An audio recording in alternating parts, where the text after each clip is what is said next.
Welcome to Duality Check, the podcast where two brothers embark on a thrilling journey through the realms of scientific inquiry, the enigmatic mysteries of the past, and the uncharted territories of spirituality. Join us as we explore the wonders of our world and beyond, all while embracing the roles of curious bystanders rather than experts. Together we'll unravel the intricate tapestry of existence, blending the dichotomies of knowledge and wonder. Get ready to question, ponder, and delve into the dualities that shape our understanding of reality on Duality Check. I'm Drew. And I'm Dean. Welcome back for another episode. Number 15. 15. Whoop, whoop. Yeah, so we're gonna, obviously you guys know by the title, we say that every time, because we're still getting used to the fact that we're recording and you'll see it. Yeah, anyway. Yeah. But yeah, we're gonna go back into the secret history of the world. This is part four, I think. Wow. Yeah. And we're still only on chapter 7. That looks like about halfway through that book. A little less. A little less. I think there's like 28 chapters. I think as we get to the back end of it, though, it gets a lot shorter. The chapters do. It just kind of like jumps through a bunch of different like historical time points, and like that's what I was saying too before we started. Like this one will be a lot similar to what you've already heard, but once we get into these next few chapters, we'll probably start putting a bunch of them together, and just read them through beforehand and like give a synopsis ourselves instead of like reading passages from each chapter and stuff. Yeah. It'll make it go a little quicker because it's pretty. I mean, look, we're on part 4 and we're on chapter 7, so. But yeah, we got some emails. Well, communications. No one really has emailed actually yet. Yeah, email us. We got to use our email to not be all like spam. I just got 2 comments on the website. I was hoping it looks like people. Spam. Yeah, no, it looks like people send us their passwords to their Bitcoin wallets. That would be sweet. I will take it.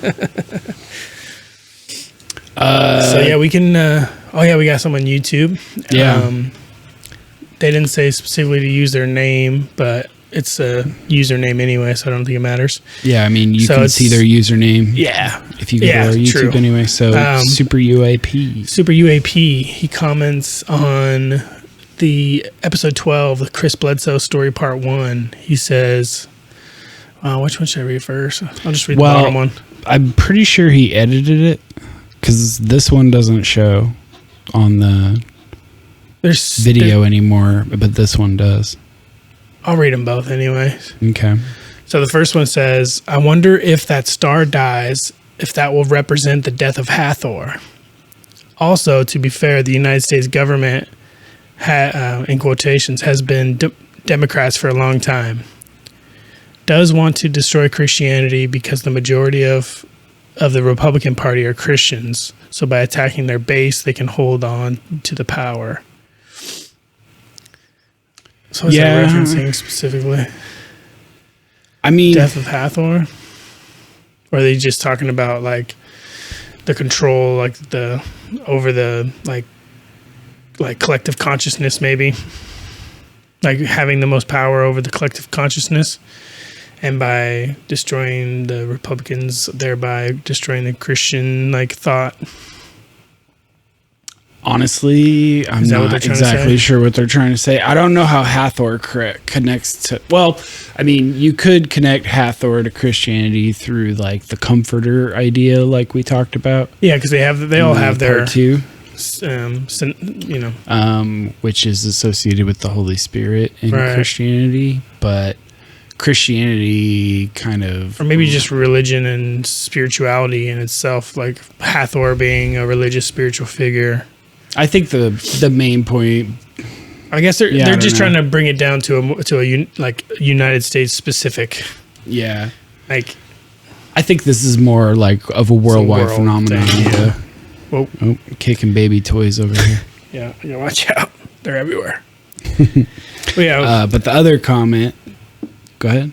When that star rises on the horizon in between the paws of the Sphinx, which was originally a lioness, this will literally symbolize the return of Hathor to our physical existence, our domain, reality, our plane of existence. The last time the star rose between the paws of the Sphinx was the last time Hathor's power affected our reality. When the star moves from the paws and Hathor's power, then Hathor's power will be leaving the world as we know it again, and will not return until heaven knows when. Yeah. Yeah, I mean, that's what he was referencing. I'm still trying to... That's what she was telling him. Yeah. I'm still trying to figure out the details on how that star moves. And I still don't really understand it yet. Because... Have you been looking into it? No, I haven't in the last couple weeks. But if anyone knows anything more, because my understanding is when you look out at the night sky, right? So if you were to go out every single day, every single night, look at the exact same spot at the exact same time, you would see the sky rotating through the zodiac. Yeah. Right. So it would hit different points. Right. Because each night. Like, let's say it was midnight, right? Like, so that the sun is perfectly opposite of like the center of the sky for you.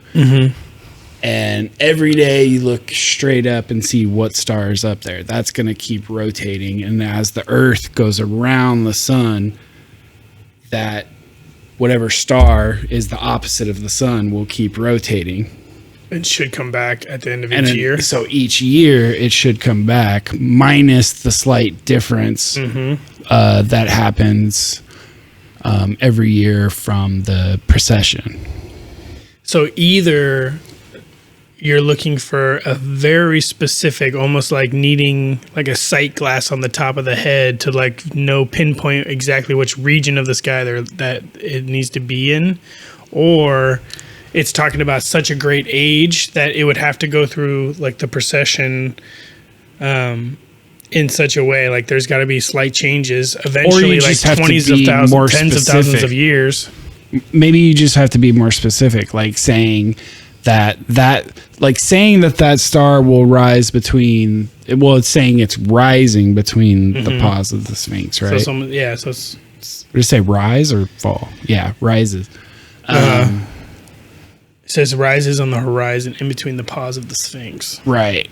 That makes it a little bit more specific because it's not just in line with the Sphinx anywhere vertically. Like it has to rise in that alignment. But there's still 20 feet on Earth. Once you get it, like once you take that scale out to the cosmos, like there's so much still space there. So like something still has to land perfectly within that purview, way out in that distance, which is a lot more space than we think. You're looking for like 20 feet apart between paw and paw. Right. But like out there, that's going to be such a drastic change in like how far apart that is. Yeah. So it still needs to fall within that. So you would almost still need a specific location or a specific way to tell. I mean, I guess if it rose anywhere in between the paws. Yeah. I guess what I said wasn't totally true because I did like search on it a little bit, but all I found was some people talking about it on Reddit. So I mean, you can only take it with a grain of salt, but yeah, they were saying they listed because it does come in line every year, and they listed each year and what date it comes in line. Oh, really? Yeah. Just have to look that up ourselves to find out. And each date because the Sphinx points perfectly east.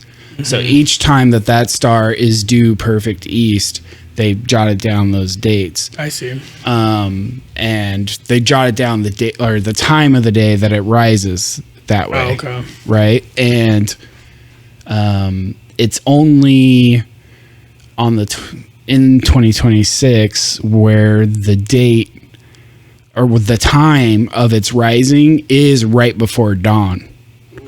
So you'll be able to see it? So, like, you would see that star rise about a half hour before the sunrise. Oh, wow. That's what they say on Reddit. So we'd still have to, like, plot out all the previous points and see if it matches, right? Because otherwise you're just taking somebody's word for it. Yeah, for sure. But that would be a fun project. It would be. To be able to map that out. And like, I know. I really want to understand. Maybe I could find, like, a astronomy class or something to join. That'd be cool. That would be cool. Just go on any online course. Just sit in. I guess sitting in is easier in physical classes. Not it would online. be cool. Yeah.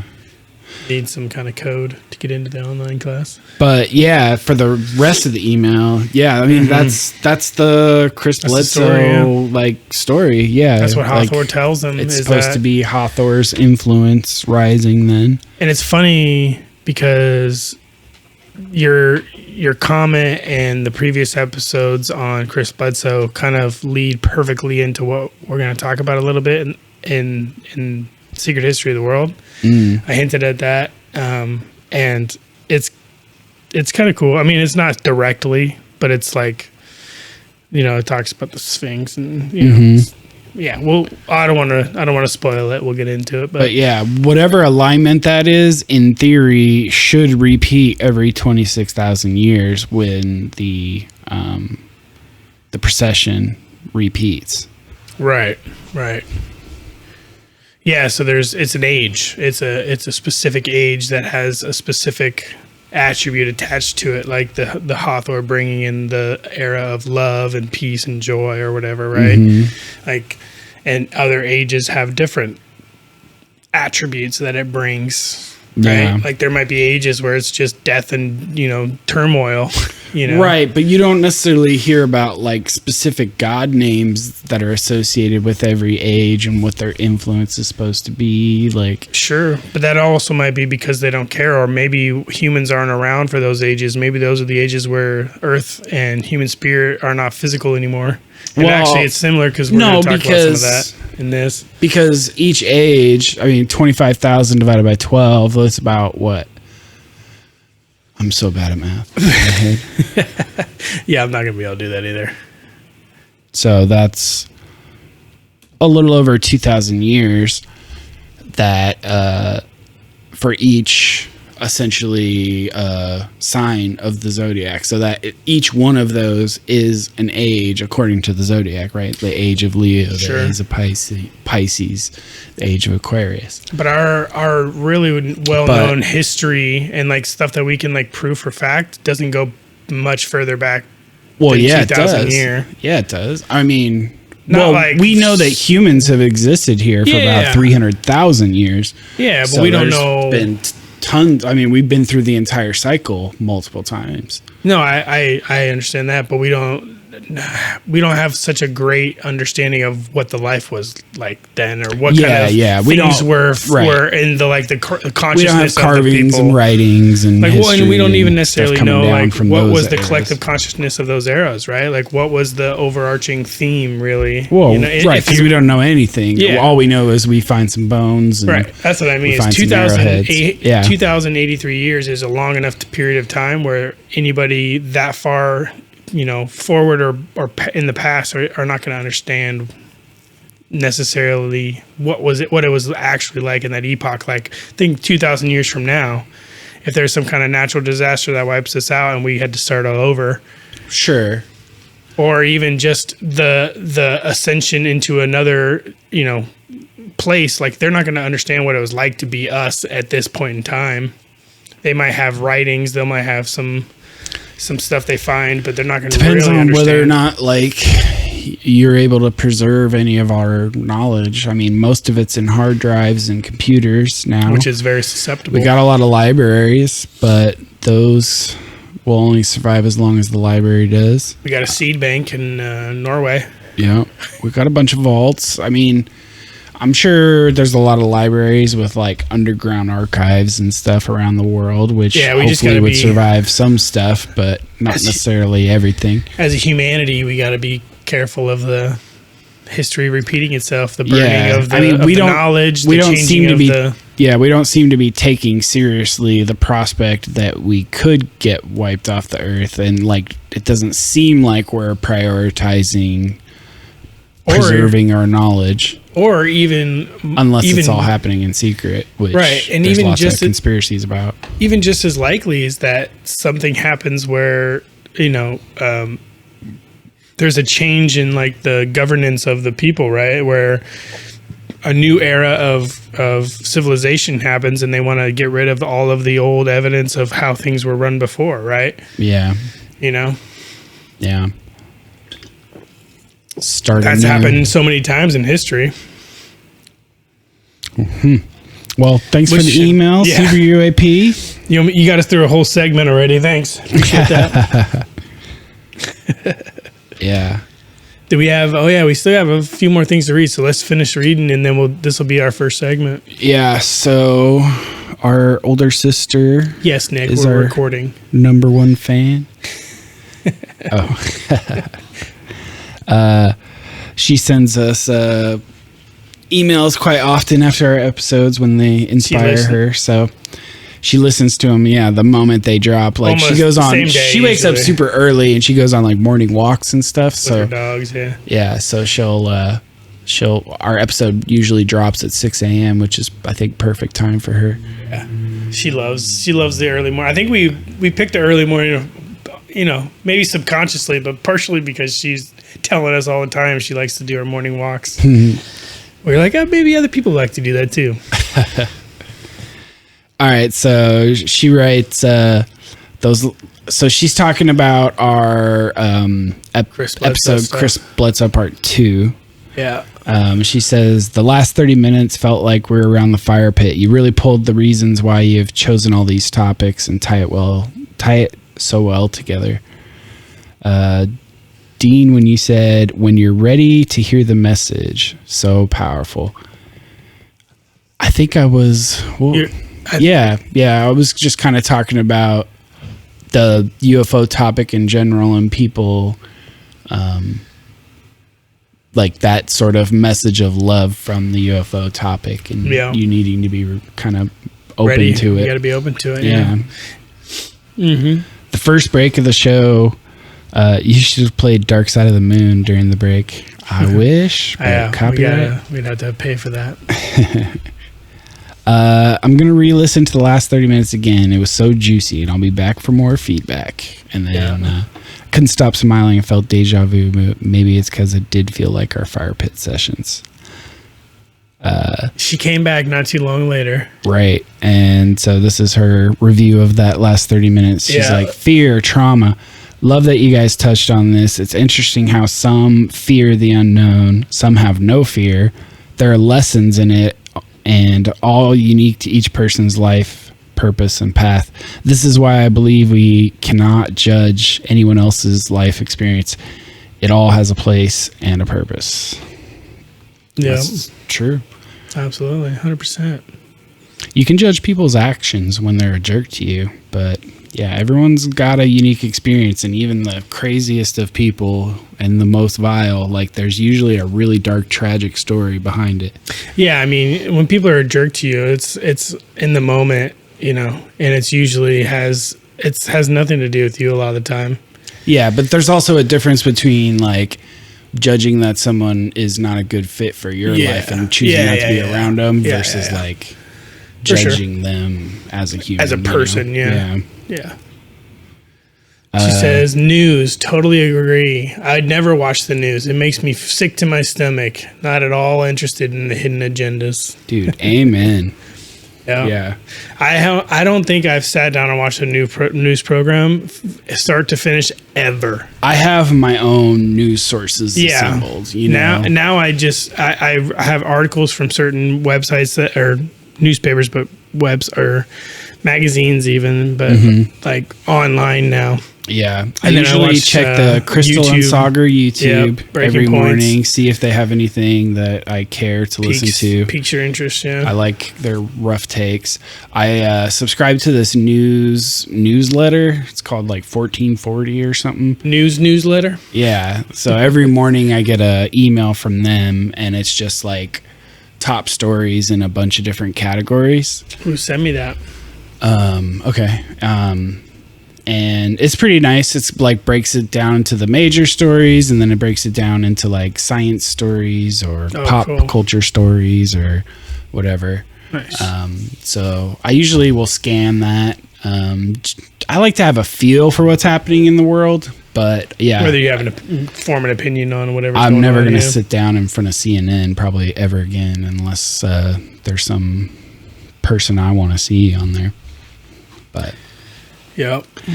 She says, I love how you touched on the coded messages and all the different beliefs and religions. So many different people in this world and beliefs, different stories, similar messages. I think this is definitely not a coincidence, and I'm so grateful that there is a variety of ways these messages are presented so that each individual can relate and get the message that speaks to them. Yeah, and I kind of think, maybe that's the... If there was a plan behind it, that would be the purpose of it, right? Mm-hmm. So that there's a diverse set of, teachings out there that can speak to everyone. Yeah. If there's not a plan behind it, then it has that sort of similar effect that, while differences in beliefs and religions have also caused a lot of conflict in the world, like they also help guide people and teach wisdom and... Yeah, and you got to admit the trend is always in the positive direction. Like it's not like we went from the dark ages into the darkest ages, Right. Like things got better and things have progressively gotten better and things are never perfect. And, even nowadays with all this technology and all this knowledge we have, things are happening around us that are not something that we would all agree with. But yeah, and I don't know that specifically religion has to do with everybody, kind of pulling together to make that happen, but it's a trend and, it's not, we're not going backwards, thankfully. Yeah. She says, love, love, love. Talk about the feminine energy, creation, nurturing. Might be a good episode to expand on. Adding masculine energy in there as well. It's the duality of both we possess and need. Has nothing to do with gender. Duality check. Duality. Yeah, if Amy or if anyone has any sources to read more on like the feminine energy, masculine energy of the... I'd be interested in checking it out. That would be cool. Love that you said we are all God and are all the gods of our own universe and reality, and what we think or believe is 100% true for us. It's our beliefs and we choose our reality. Yeah. I'm not 100% on that view. I think it could go either way. I think in a sense, I don't really know is the thing, but it seems like the Gnostic tradition is more leaning towards like teaching like that Jesus's message is that he's not special and we're all capable of what he was. Mm-hmm.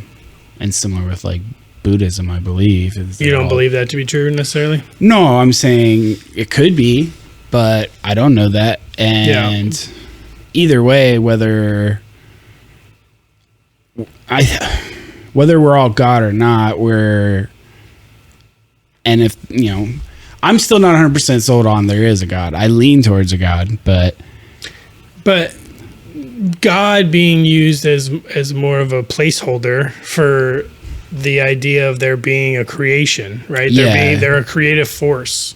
Right. Like it doesn't necessarily have to be a person or a thing specifically that's designed, or that's above all, but it could be just that spirit is the spirit of all humanity coming to like being all in one point is this God. Like that's the idea is like we are all God in the sense of we are all the creative force of our own individual lives.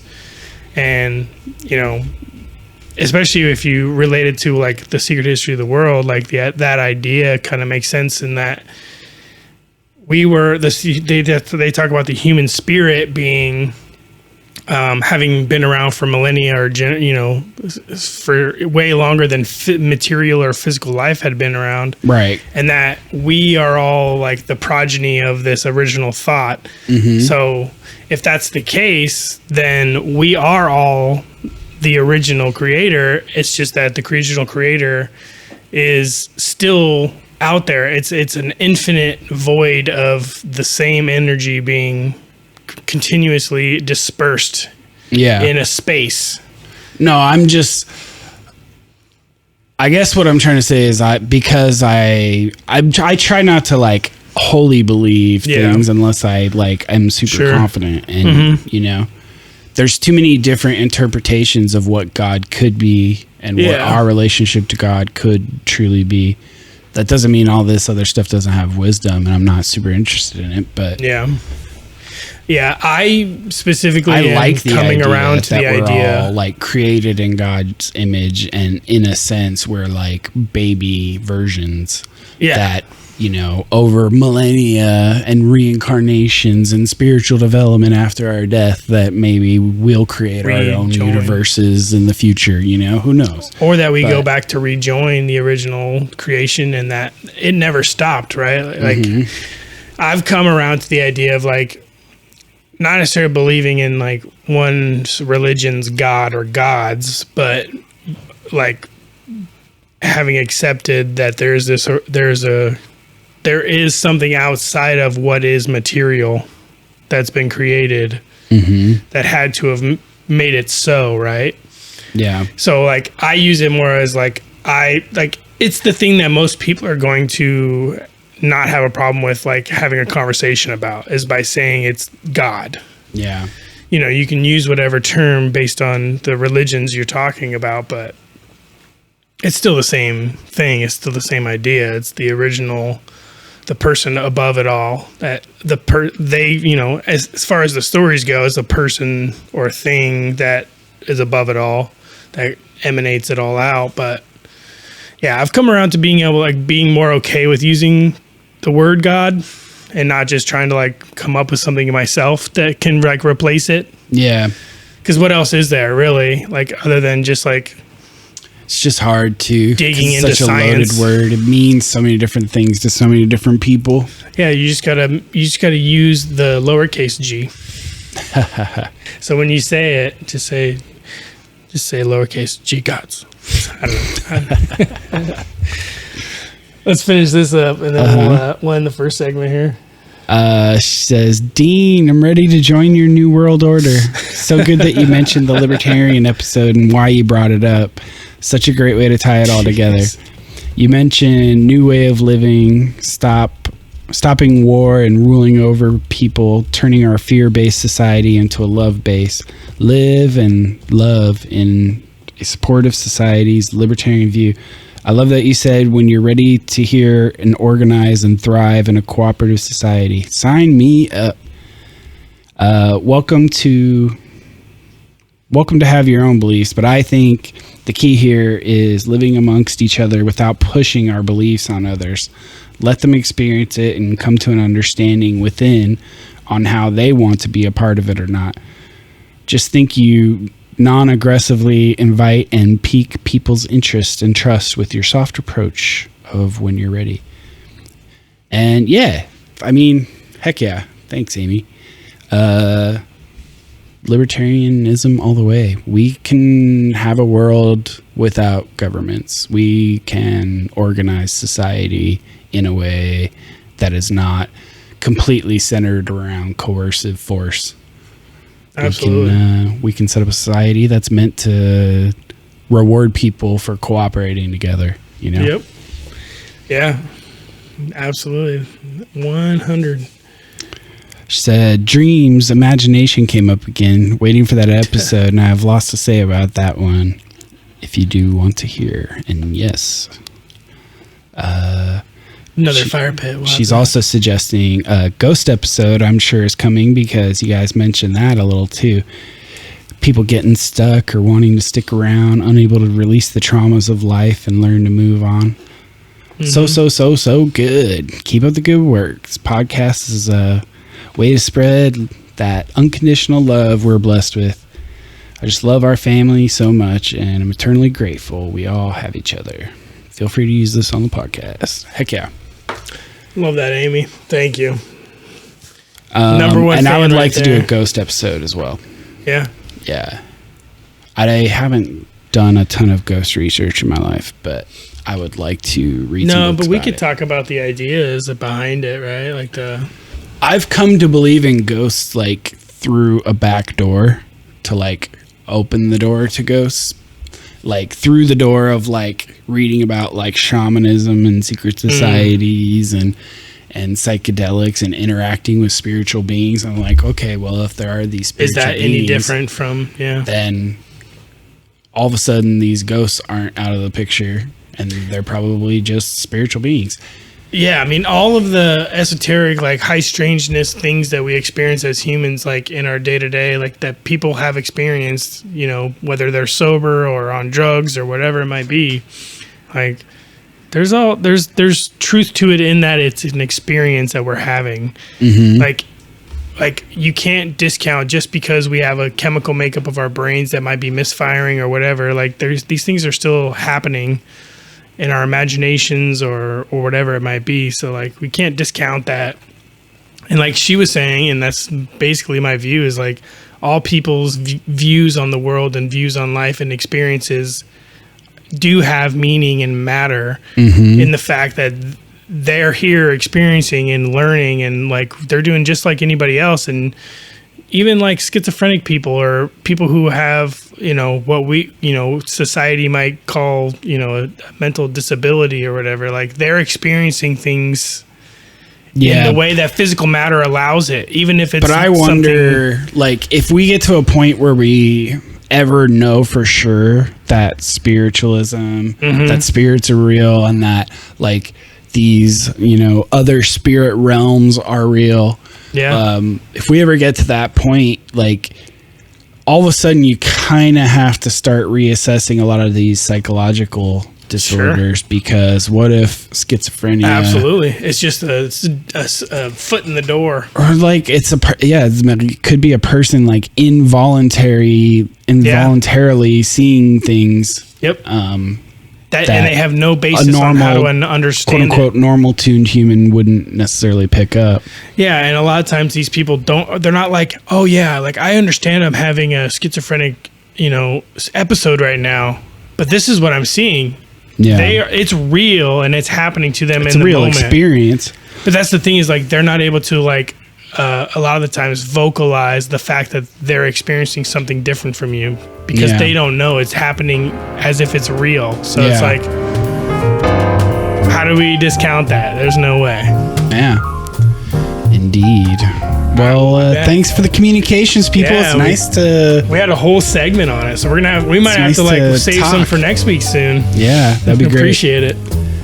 Keep them coming. Let's keep this conversation rolling. What do you guys? What do you guys think about it all? Yeah, we'll be back. Later.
Welcome back. I love that song. Yeah, that one's fun. Resurrection. All right, we're back. Oh, did I tell you? I almost lost our episode 13. Wow. I went and opened it to edit it, and it was blank. And I started panicking. I went through our OneDrive to see if it had backed up copies. I went through my cloud backup, and all of them were blank. And I was like, "Oh no!" Fuck, that was part 2, right? That was of Chris Bledsoe. It was, and then or that part 1 turned out because like I copy anytime I change our recording thing, I copy it to our template, and it was there. Oh, because it removes it from anything else because it changed the name. Yeah. So anyway.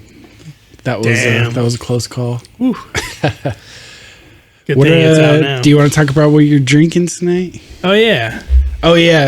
Also, my sister Amy, she gave me some non-alcoholic, zero carb beers to review. But I think one was a Track 7. Yeah, wasn't it? I think. Maybe not.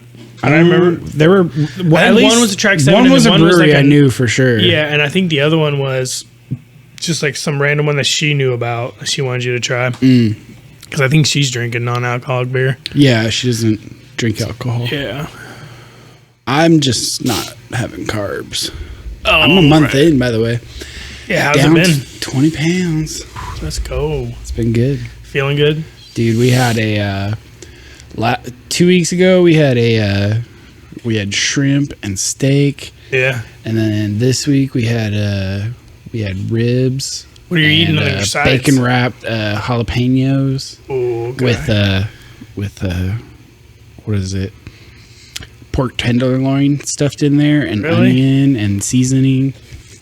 Dude, they're crazy good. Damn. That's I was just thinking like veggies. Are you even allowed to eat veggies? Yeah, so it depends on the type of vegetable. Some vegetables, while they quote unquote have carbs, the carbs are in the form of fiber, and fiber isn't broken down by your body, and so you can subtract those carbs. But other veggies that aren't very fibrous will still have carbs, but without the fiber to offset it. Okay. And so you have to be careful with those. Which ones would that be? Like a tomato? Yeah, but a tomato's a fruit. But yes. Oh, shit. Yeah, you're right. I'm trying to think, actually. But you're allowed to have sugar, right? It has to be in the form of. Well, you're supposed to keep all carbs below 20 grams, and sugar is carb. Right. So if you below 20 grams a day, that would be hard if you included sugar. So you try to stay away from fruit then. Yeah. So just like low sugar fruits, like raspberries and blueberries and stuff like that. Berries are pretty low in sugar, so you can have some. You just can't have too many. That's the thing about fruit with me. When I start eating fruit, I eat like an entire giant bowl of it, and then I won't eat it for like 3 weeks. Yeah, my friend brought over some sides when we did the ribs, and he also brought over 3 things of blackberries, and I was like, "Dang, I would eat all those, but I can't eat all those at least in a sitting. I can have a few at a time. Yeah, they're gonna go bad before I can get through them." I'm weird like that. Like I'll literally like go like, and we go shopping all the time, and I get fruit all the time, and usually the kids eat a bunch of it, and I'll eat some of it. But like I'll have like a piece, but then like it's all gone because the kids eat tons of fruit now. But when I get like a full, like I'll order one just for myself, and it's got like pineapples and kiwi, and like I'll just get like the fruit bowls. And I'll gorge that whole thing in like a sitting. Yeah, fruit salad. Then I won't eat it. Yeah. Oh. Anyway, we should probably get into this. Okay. So yeah, we're at Secret History of the World, part 4 now. Previously, we were talking about. We kind of ended on like the assassination of the Green King was the chapter name. Mm-hmm. The story of Osiris. Mm-hmm. Right. And it was kind of like the fall of. Lucifer, like they talked about the whole fall of Lucifer and stuff. So we're getting into this chapter. It's called The Age of Demigods and Heroes. The ancient ones, the Amazons, Enoch, Hercules, Theseus, and Jason. So they They really don't get into the Amazons as much as I wish they would in this chapter. They mention them and they give a good, decent description of them, but they don't talk much about their mythology and stuff. Yeah, I wanted to about them hear about after our Amazon episode. Yeah. Oop, punching the mic. Hold up. So yeah, let's just read the beginning part here. I'm gonna turn on another light real quick. Okay. When you move the microphone, try to do it when you're not talking. That way I can edit out the sound it makes. Gotcha. Will do. Try to. So, Mystery School initiates would have understood that the 3 dynasties were first, the oldest generation, the creator gods, like Saturn, Rhea, Uranus. The second generation is Zeus, his siblings, and their children, such as Apollo and Athena. And lastly, the generation of demigods and heroes. This is where we begin this chapter. All the while, matter was growing denser, and because matter and spirit are inimical, the gods became less and less a constant presence. The higher, more ineffable gods, the harder it was for them to squeeze down into the tightening net of physical necessity that covered the earth. Great gods such as Zeus or Pallas Athena seemed to make their presence felt and intervene directly in human affairs only at times of crisis. Yeah, so it's essentially saying that the universe is becoming more solid over time. Yep. And because of that solidity, those gods that are more ephemeral, more contained just to ethereal, the spiritual, they have less and less access to direct influence. Yep. Yeah. They talk about kind of like the fall of Lucifer and like the fall of like that like connection to the fall of like, that was kind of like the demise of humans' connection. It wasn't quite fully like a disconnect from the spiritual world.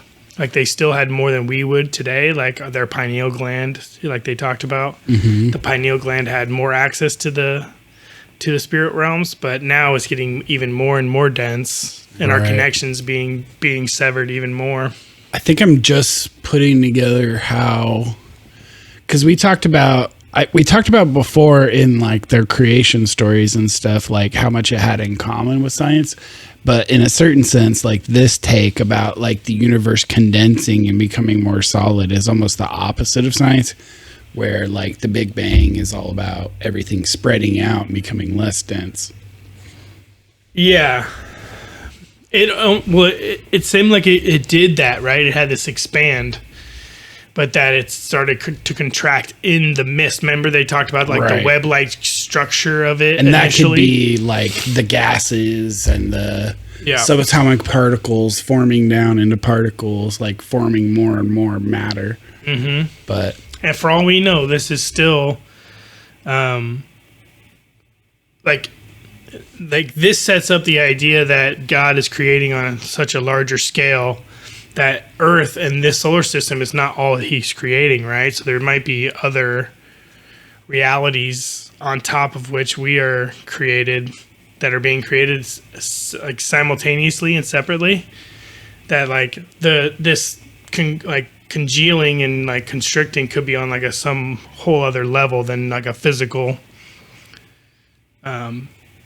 condensing, because eventually we get to the point where we are like how we are today, but this kind of like lends to the idea that history started much more recent than we believe, or than like history tells it, or science tells it. Anyway, we'll go on to another passage here. In the mystery schools, it was taught that a decisive change in the direction came about in 13,000 BC. From then on, the higher gods would find it more difficult to descend further than the moon. Their visits to the surface of the earth became very infrequent and fleeting. It was believed that on these visits, they accidentally left behind the strange and unearthly mistletoe, a plant which cannot grow in the soil of earth. but which grew naturally on the moon.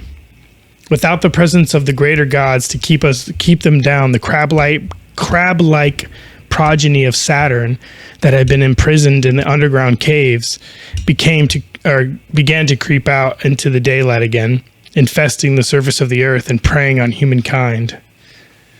So like the Titans started to come back out from their prison after the gods were cut off from the world as it grew denser and denser.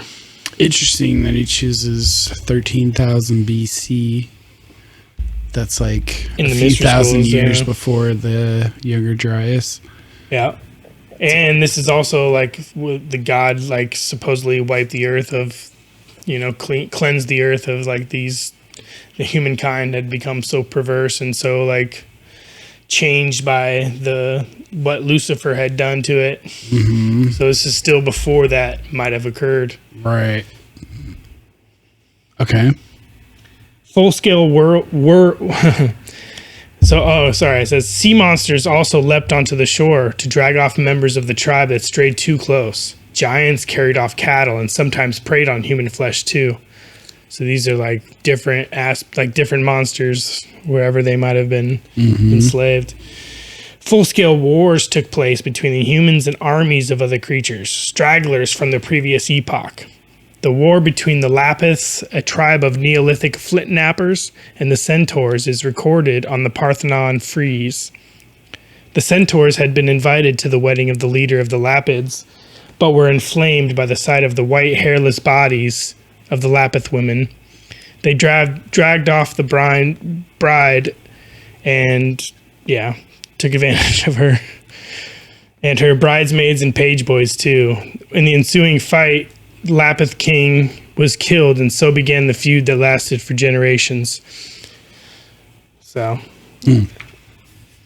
talks about some of the creatures that were... So as the bones thickened and the animal world began to feel its weight. Creation grew tired and animals grew vicious, as they had to struggle to survive. As humanity continued to fall, so did nature.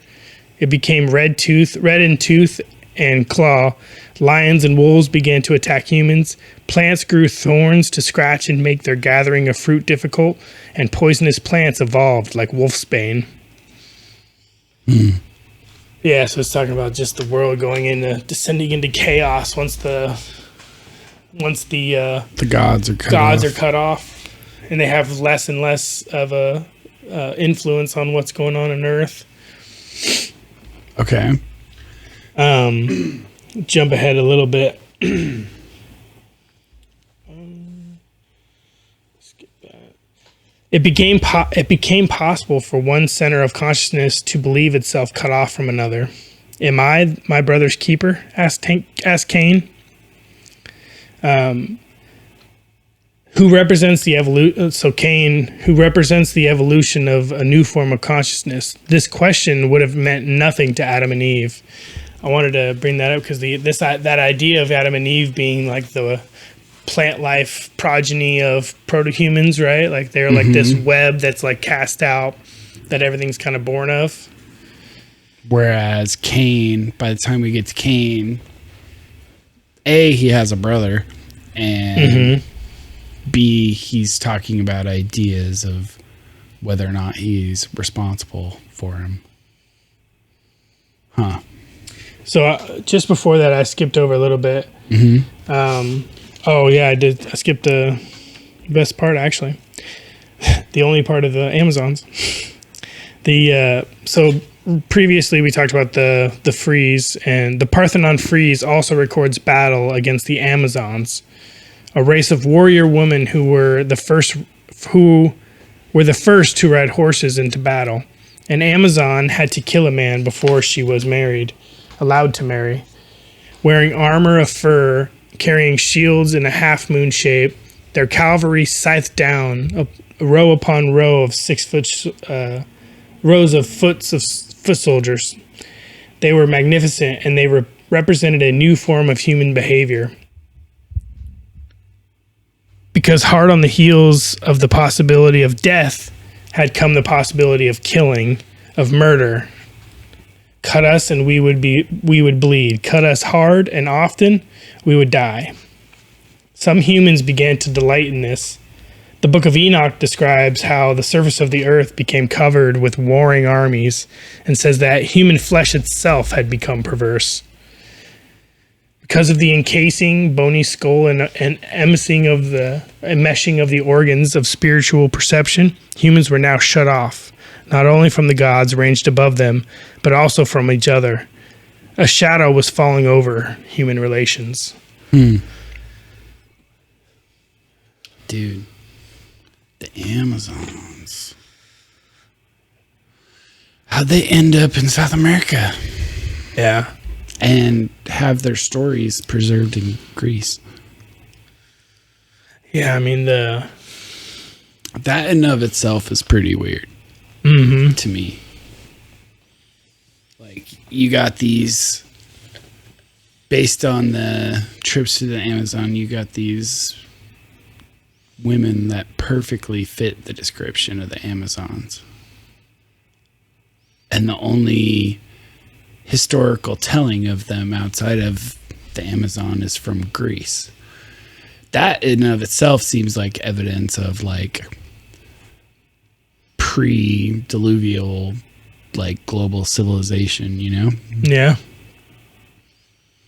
Yeah, they probably had some kind of like multinational or multi-continental society. Yeah, which is totally not the point he's trying to make in this. But. Right, but it's fascinating to think of it being in a physical, like, because a lot of this does allude to a lot of like metaphysical or like spiritual fights being had, and like them having tapped into it in a sense, and like they do describe, and early on they ask you to, you know, suspend disbelief and accept the imagery you're about to receive in order to like to get the knowledge passed on, because the knowledge from these mystery schools had to go underground for so long that a lot of it was just encapsulated into this imagery. Right. And this book does a great job of getting me there. Like the way it describes things and the way it describes, like, you know, quote unquote historical or religious significant events, like it brings those images to the forefront of my mind, and which is, I think, the point of it all, you know? Yeah.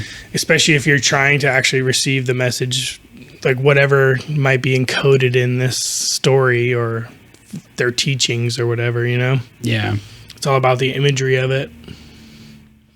A lot of this can't be taken for like scientific fact, even though we discovered some of the really prehistoric stuff. Yeah, I mean, it all gets handed down in like legends and myths, which you can't verify scientifically. So yeah. It's only through comparing it all and like combing it for its metaphors and imagery that you can like really piece together what's meant to be said there. Yeah. There's this idea that the Brothers of the Serpent talk about a lot. I was going to say that there's this idea that the Brothers of the Serpent are part of this occult. You know? There's this term they use called Quant Suf. Oh, yeah.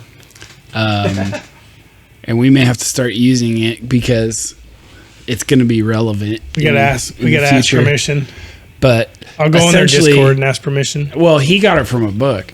Oh, really? Yeah. So it was some science fiction book about whatever world where there was a previous civilization. I think it was like post-apocalyptic, like way in the future. That's like right. I remember now. As if we were wiped out. Right. And then whoever the character in the book or whatever, like finds something and it says like, I don't know, some mundane thing. It said something like quantity sufficient or something. And they all they like that survived of it was the Quant and the Suf. And they were like Quant Suf. And they were like trying to put all this like religious meaning behind that word, onto it. And they like raised it to some sacred level. Yeah. And it's essentially just an example of like looking at something from the past out of context. Yeah. And, you know, it's you Quant Suf it. You assign meaning to it that is not the meaning that was originally there. Unnecessary and a lot of.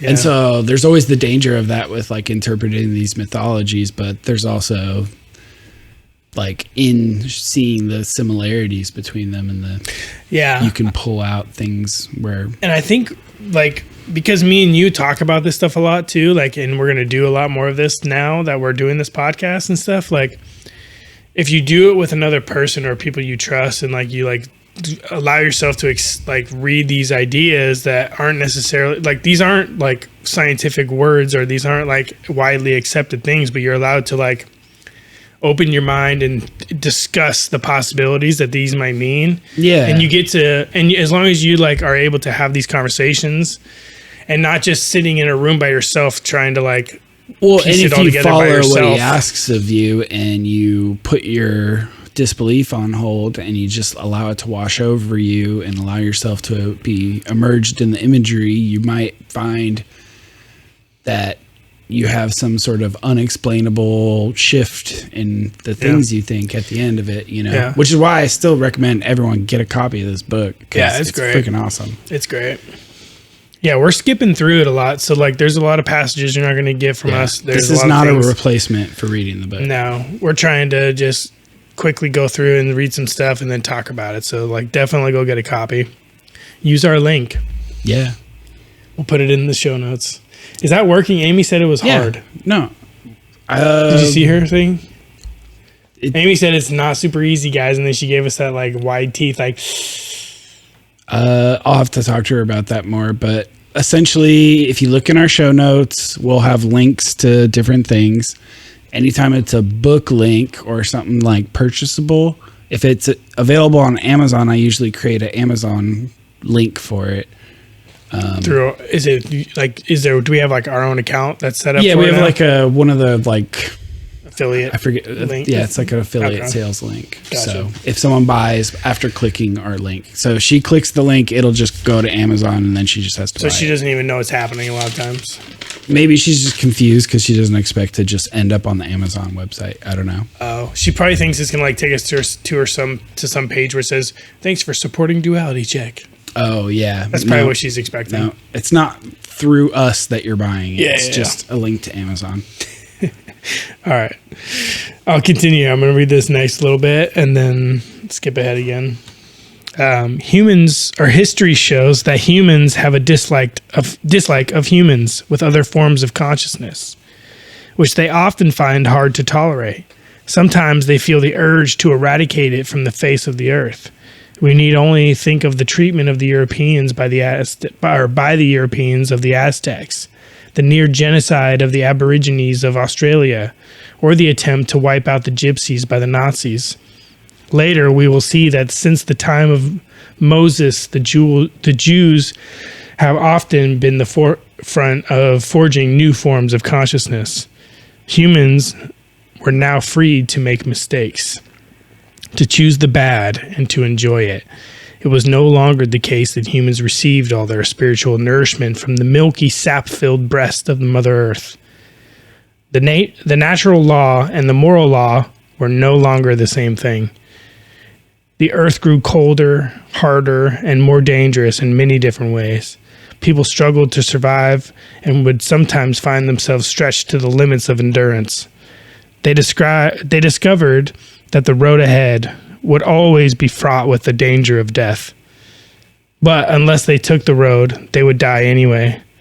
From now on, they would have to put at risk what they valued most, or they would lose it.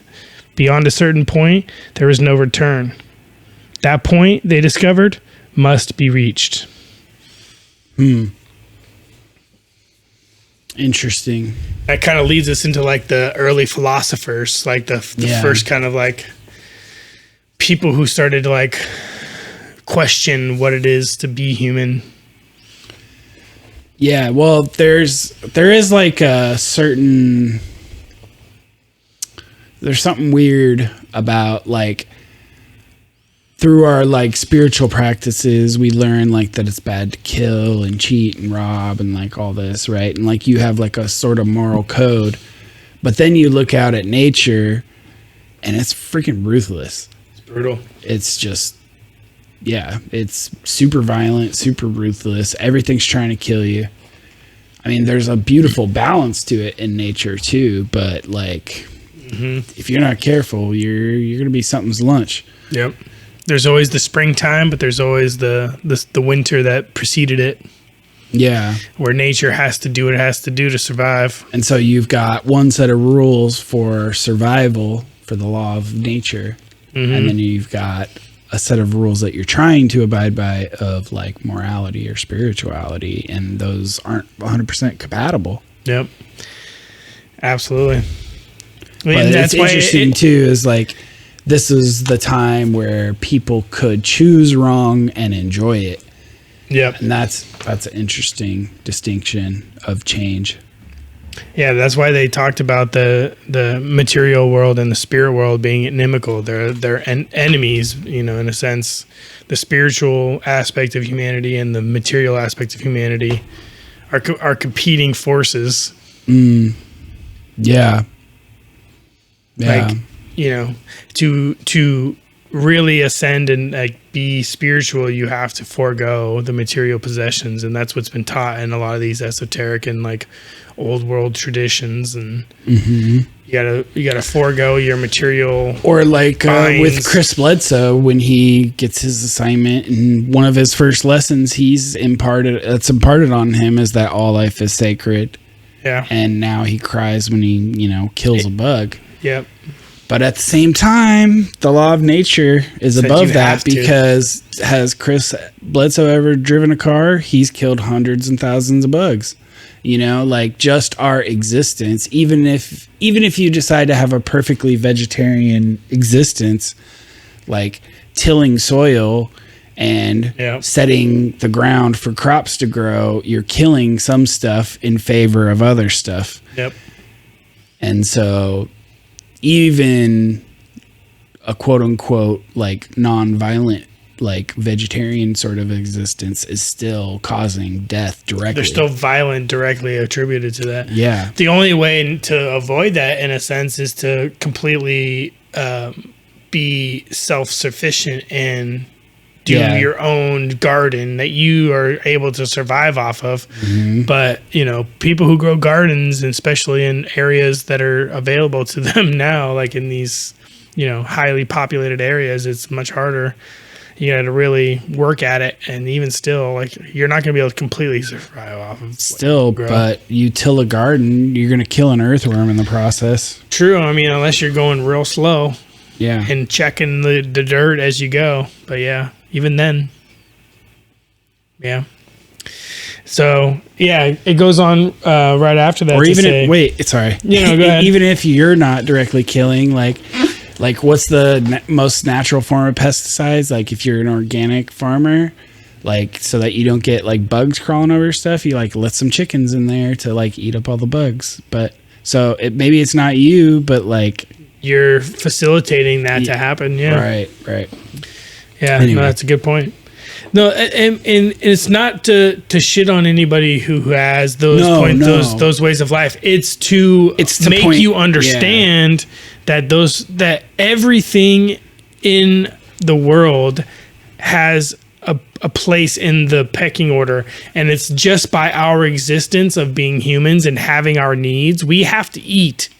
Otherwise, we just straight up die. Yeah. And unless you want to only live for a few years. Well, it's pointing out what the book is talking about. Yeah. Like there's law of nature, and then like there's that sort of spiritual law. Right. Like you're striving for the being spiritual, for like, not killing and not hurting, and like but no matter how hard you strive, you still have to reckon with the law of nature. Yeah. And the law of nature requires. Yeah. Yeah, and even if you're a hunter and you're thinking like, they're talking about those guys, like, you still have to understand that, like, and a lot of people do. A lot of hunters are pretty good about this, and there's laws in place to prevent people from like overkilling. But overkilling was and can be a problem. If you were to just go kill a bunch of stuff and then throw it in your freezer, and you've ruined the population of that animal in the area. Like that can have drastic, implications. And sure, that meat might still be used for you, but, there's implications. So like still like being able to moderate, like not just going around and killing a bunch of animals for fun. Right. Even though you only eat 20% or 50% of it, you're still losing 50% to waste. Yeah. It's weird and murky because like we can only go so far to like prevent harm. Yeah. Before like you can't do anything. Like if you're refused to harm anything ever again, like you wouldn't be able to eat. Yep. You would wither away. Yeah. Or you would and just ignore the fact that the people who produced it did a bunch of harm. But. And it's all really just about the awareness of it all. That's all. Yeah. Like being aware that whatever you are consuming still attributes to death no matter what. I mean, and you can still go out and hike and watch a nature documentary and like see and the donate beauty and the wonder and the interconnectedness of nature. But like the lion's still gonna kill something to eat. Yeah, I mean, you can go and it's good to we want to preserve the earth. That's important because the earth is what gives us everything we got. But you still got to eat to survive. So whether you eat greens and nuts or you eat meat and some greens every once in a while.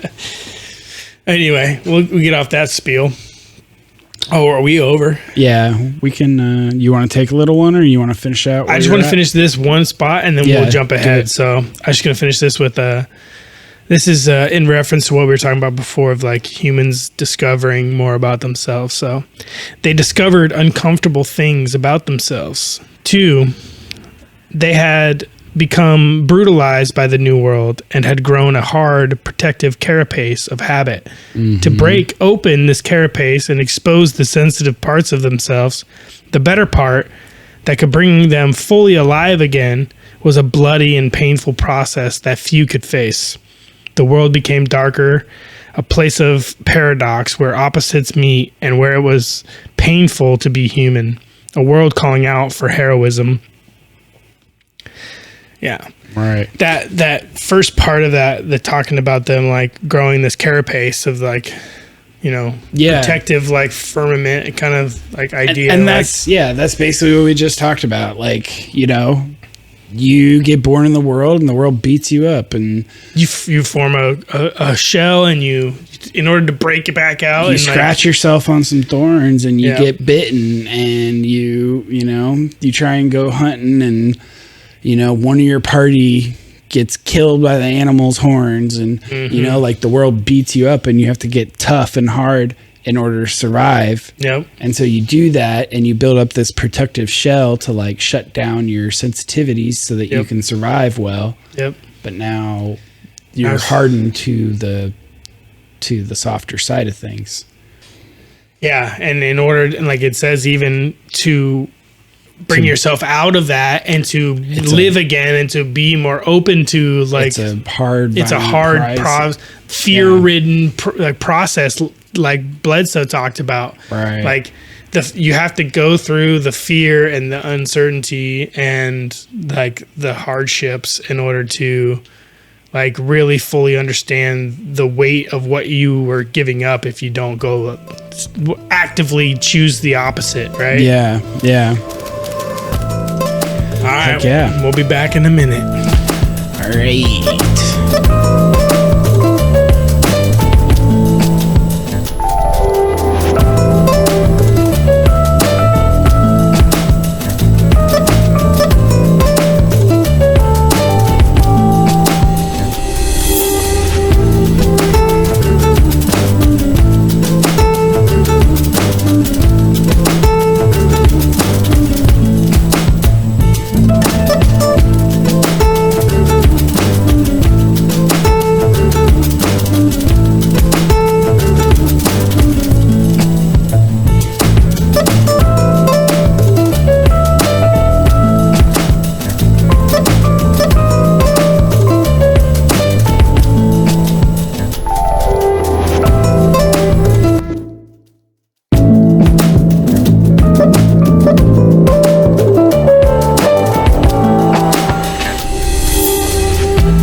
So, what's funny is I never actually reviewed the beer last time. We started talking about other stuff, like almost immediately. No, I started talking about those non-alcoholic beers. So yeah.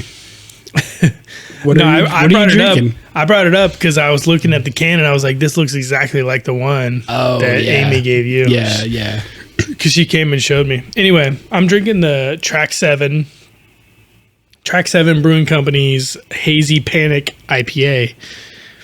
Yeah, the Panic IPA is one of my favorites. Yeah. I haven't had the Hazy Panic. I saw it and I was like, this is probably, I bet Drew will like it. It's right up my alley. The hazies. Mm-hmm. It's good. It tastes like most other hazies. It's got the kind of like the Track 7 IPA like flavor profile, but yeah, with a little bit of hazy in there. Let me see. Doesn't have much on the can. It's pretty plain, but what's the percentage? 6.8. Yeah. Doesn't meet the dad cutoff. No, but it's a good daily IPA. Not a daily, weekly IPA for those who like IPAs. Yeah. Heck yeah. So yeah, I just realized that right as I was starting this. I realized it later after we were in the last segment, but I didn't want to stop us actually covering the topic. Oh, okay. Yeah, I mean, we probably should have stopped it anyway. We'll get back into it here. So the myths of Greek heroes, Cadmus, Hercules, Theseus, and Jason, are some of the most famous stories in human history. It might seem as if they were entirely missing from the biblical account, but according to the ancient tradition preserved in the secret societies, Cadmus is to be identified with Enoch, the first human in Hebrew tradition to whom the gods turned for help.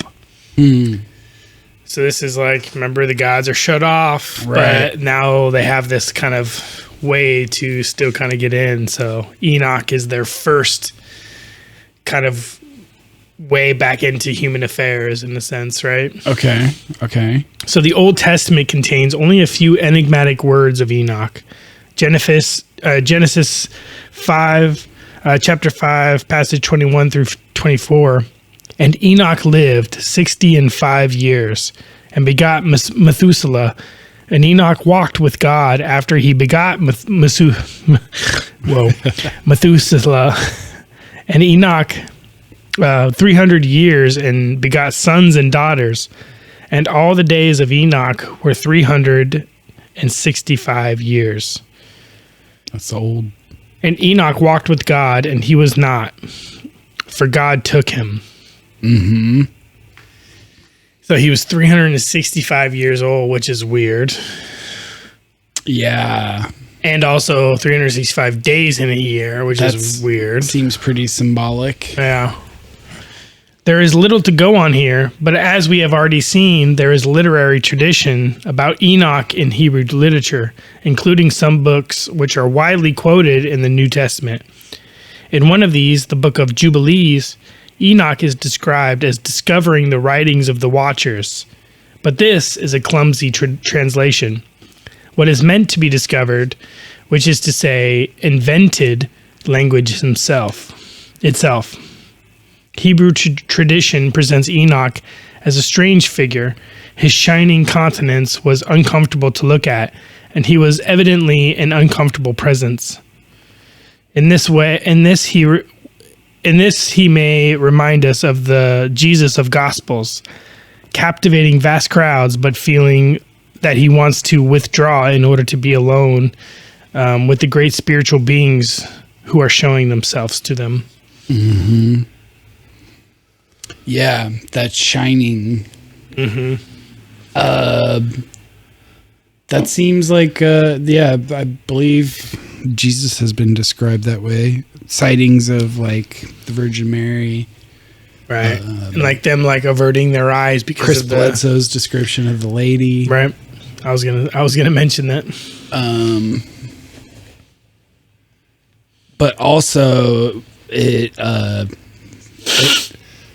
touches on that idea of these like ascended masters, these people who don't die, they just leave. Yeah. And there's multiple of those throughout the Bible, and Enoch is, I think, probably the first one. Yeah, I mean, he's I mean, his tale is kind of kept out from the Bible for the most part. Like, yeah, these are like specific, you know. Well, he says to identify him with Cadmus. I wonder what the tales of Cadmus are. Oh, yeah. I mean, these are the tellings of Cadmus, though he is. Well, those were the stories of Enoch from the Book of Jubilees. Yeah. But I think he goes on to talk more about Cadmus, or maybe I've skipped the Cadmus. I don't know. No, that's fine. Yeah, no, Cadmus is a Greek mythological character, so yeah, we'd have to read more about him. I don't know. Okay. What else you got? So, the generation of Jared, Enoch's father, had been the last to experience uninterrupted visions of the successive waves of gods, angels, and spirits emanating from the mind of God. What Enoch was preserving in the first language and the first stone monuments, the oldest stone circles, was the vision of the hierarchies of spiritual beings ranged above. Enoch is one of the great figures in the secret history of the world because he gave complete account of what we might call in today's terms the ecosystem of the spirit worlds. For this, he is remembered not only as Cadmus in the Greek tradition, but as Idris in the Arabian tradition and Hermes Trismegistus in the esoteric Egyptian tradition. He knew that just as thought processes weaken health, language weakens memory. I think they liken him to like they're saying that he created language. Yeah, he was the origin of language. Originator of language. That's interesting. I've heard talk of like writing weakening memory, but the talk of language itself weakening memory, that's interesting. I haven't really pondered that. Because imagery might be a better way to remember things, or like smells and sights and like other ways to experience the world might be a better way to encapsulate a memory. Because there are so many times in my life where a certain smell or a certain song brings me back to a memory so much more clearly than just reading something that I had written from that time or something, right? Right. Interesting. So maybe that's what they mean, is like the language of it, being able to like trying to describe it in language makes it harder to remember it. It's hard for me to disentangle language from humanity, though, because it feels like it's just a core part of us. Like, I think in words, you know, like. Yeah, but do you think in language? Words, yeah. I mean, well, yeah, but are you actually hearing it? Is it actually like I don't know. There's a conversation happening in there to myself, sometimes back and forth, you know?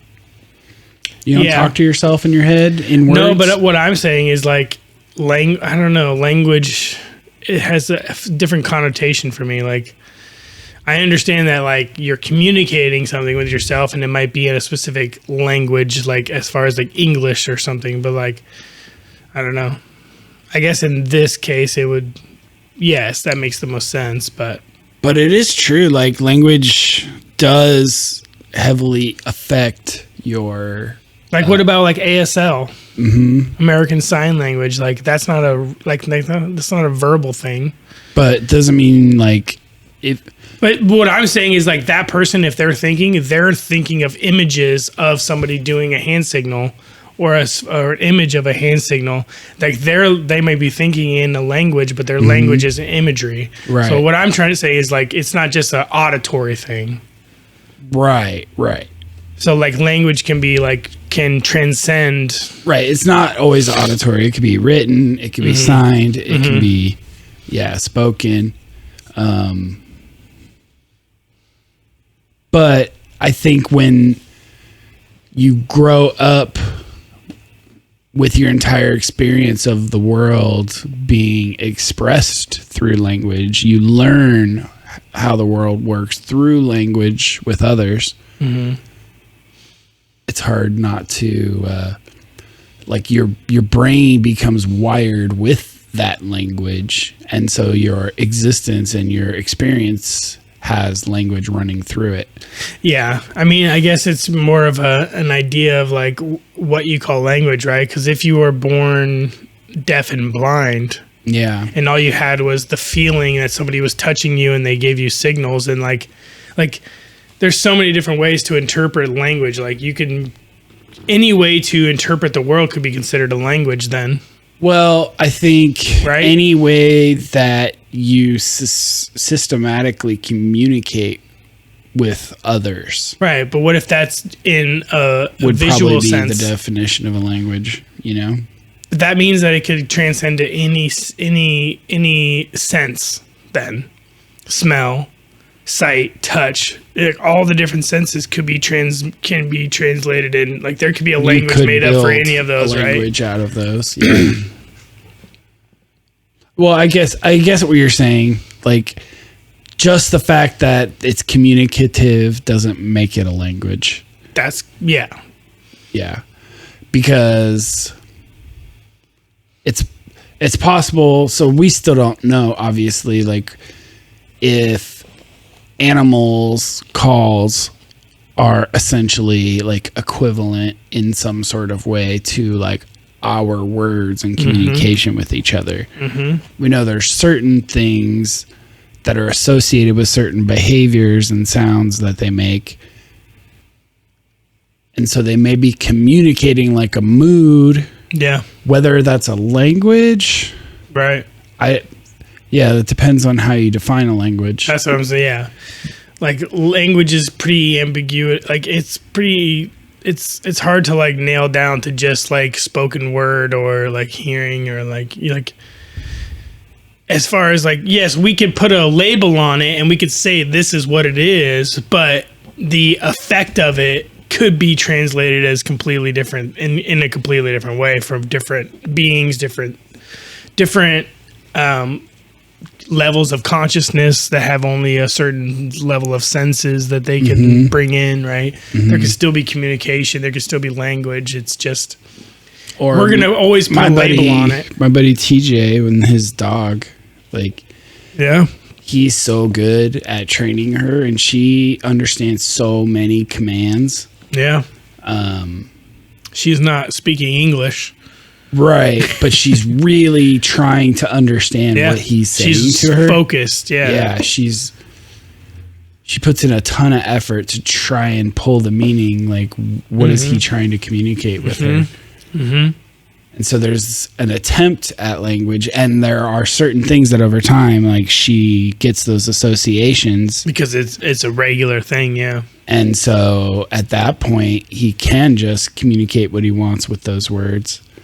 But she can't communicate back. So then would that be a language if it's only one way? There's so many weird gray areas. So then, guess what? We just proved the fact that language deteriorates memory.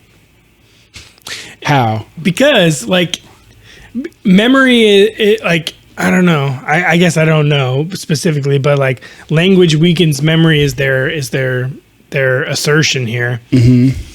And the fact that we couldn't nail down what language is just weakened the fact that we remember how important language is, right? Like it just weakened it in a sense. I mean, we just went off.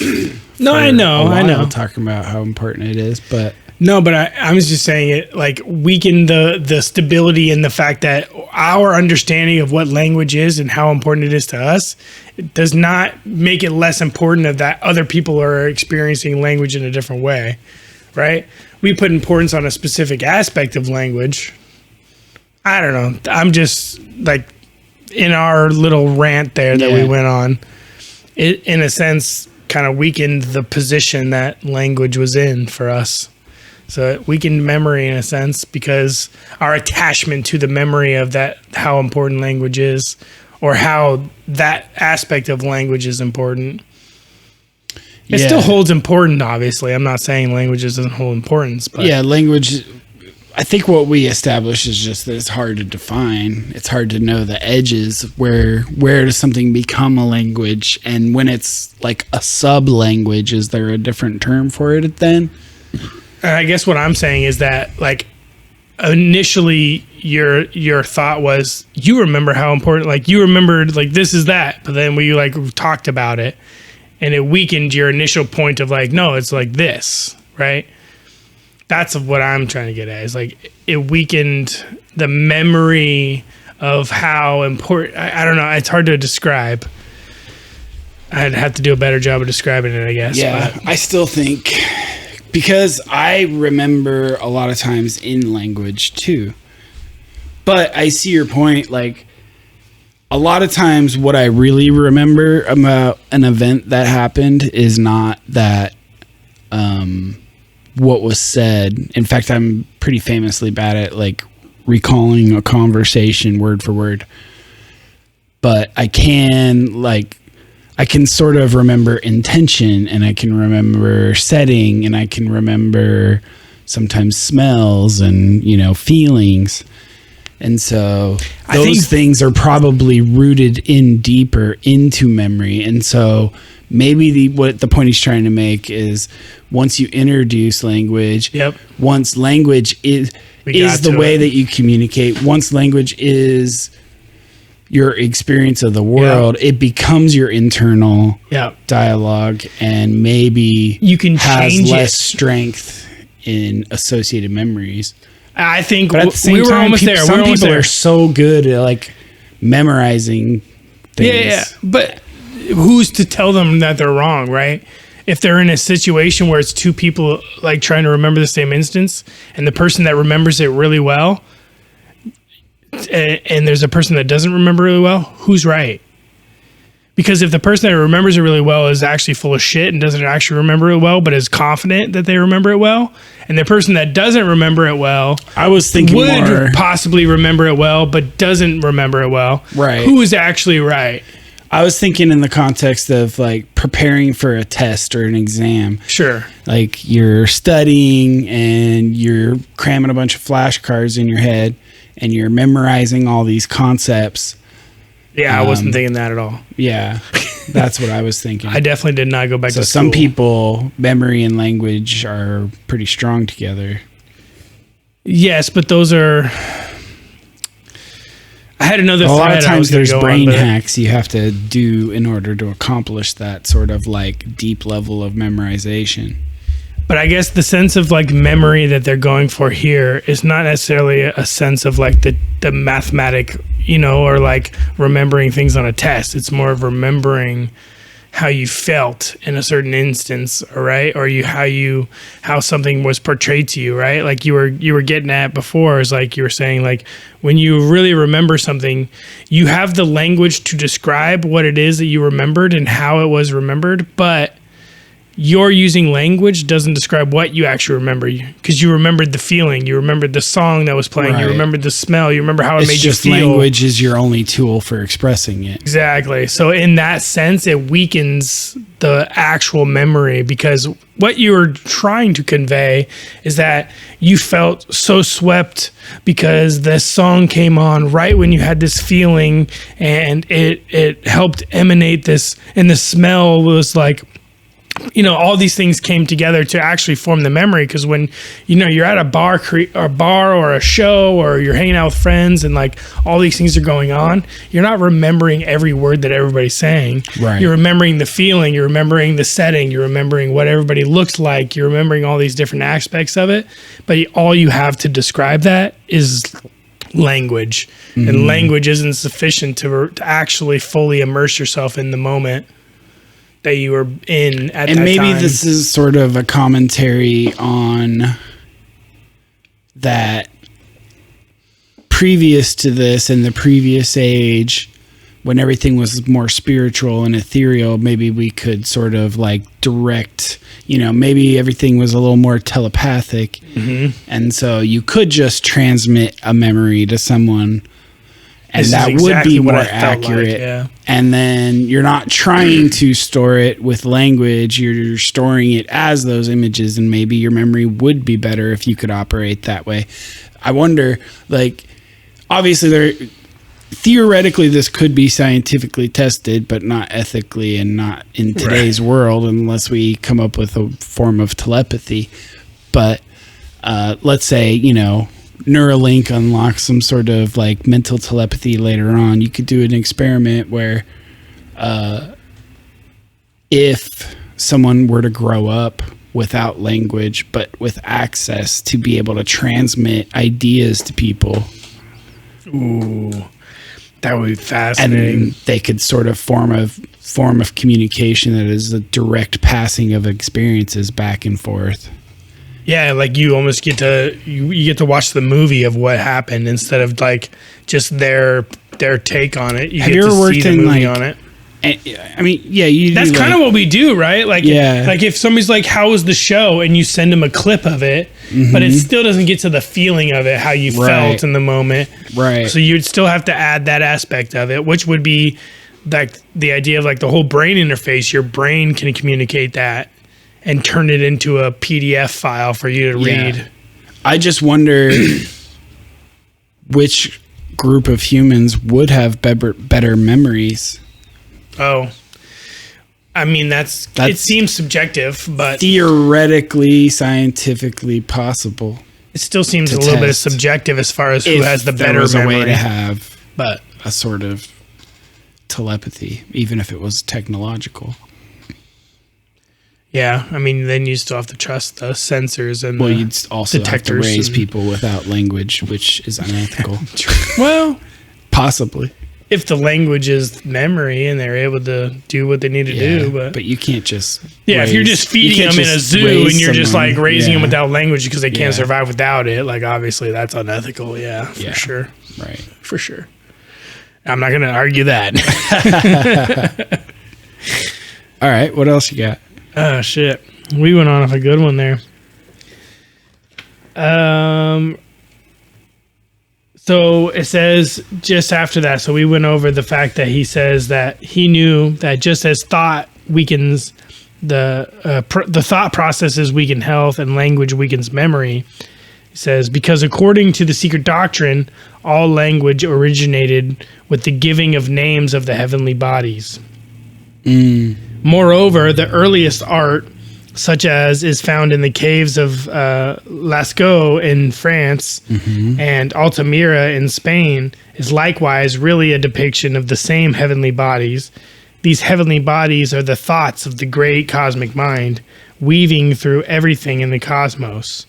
Language and art now enabled humans to appropriate these cosmic thoughts in some way and to make them their own.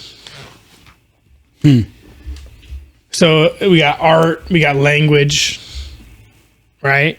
Yeah. And then we go into the story of Hercules. The 12 labors of Hercules show him moving through a series of trials, each set for him by the successive spirits who rule the constellations. It is a series of trials which all humans take, and by and large, they take them unwittingly. Like Hercules, the life of Hercules then illustrates the pain of being a man. He is every man trapped in a cycle of pain. To modern sensibilities, the fact of a story's being allegorical makes it less likely to be an accurate depiction of real events. Modern writers try to drain their texts of meaning, flatten them out in order to make them more naturalistic. To the ancients who believed every single thing that happened on Earth is guided by the motions of the stars and planets, the more a narrative brought out these poetic patterns, the truer and more realistic the text. Yeah. So it's almost the more it made you feel, the more it synced up with the cosmos. Yeah. The more true it was. The more it made you, because like the more moved you are by a piece of music, the more moved you are by a poem, the more moved you are by a piece of art, like the more it rings true to what it is to what it is to be you as a human in your time, right? Just because a piece of music is technically advanced doesn't make it good to listen to, doesn't make it give you a feeling. Yeah. Right? Yep. Okay. So we'll finish off this chapter real quick. If you look, if you look at this period of Enoch, Hercules, and Jason with the eye of science, you will see none of the great events that have been described in this chapter. You will not see the heroes or monsters arising from the sea, or phantasmal deities like Zeus and black magic causing the fall of empires. You will see only the wind and rain on dreary natural landscapes, whose only human features are at best some fairly unimpressive dwellings and primitive stone tools. But perhaps science only shows us what happened on the surface. Perhaps more important things were happening underneath. What the secret history preserves in the memory of the subjective experience of the great experiences that transformed the human psyche during this period, which is more real, which tells us more about the reality of being human in this period, the scientific one or the esoteric one encoded in the ancient myths. Yeah. Might there be levels of truth or reality in today's events that are missed by the scientific-oriented, common-sense consciousness we use to navigate our way through traffic jams, supermarkets, and emails? Yeah. It's,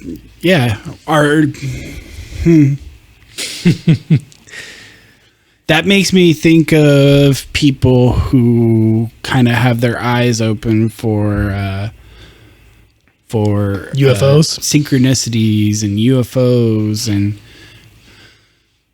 things that you kind of otherwise just that science may explain away as like you only see it because you believe it, and it's so sort of a bias in your head that's making it true for you. Yep. In some sense, like, what if that a willingness to believe something is what's even giving the experience in the first place, and that experience actually is there, and you have to kind of approach the world with a different set of expectations, looking at it in a different level, not just breaking it all down to the cold analytics. Yep. And that goes to show, like, a lot of the stories that I've read and heard is like, people who were going through bad times and going through hard times or going through some kind of strife in their life, and like these things happening to them that are outside of the realm of possibility to the materialistic, like naturalistic point of view. Like it's just completely, shudders in the face of all the, real world, quote unquote, stuff going on, and people just scoff at it.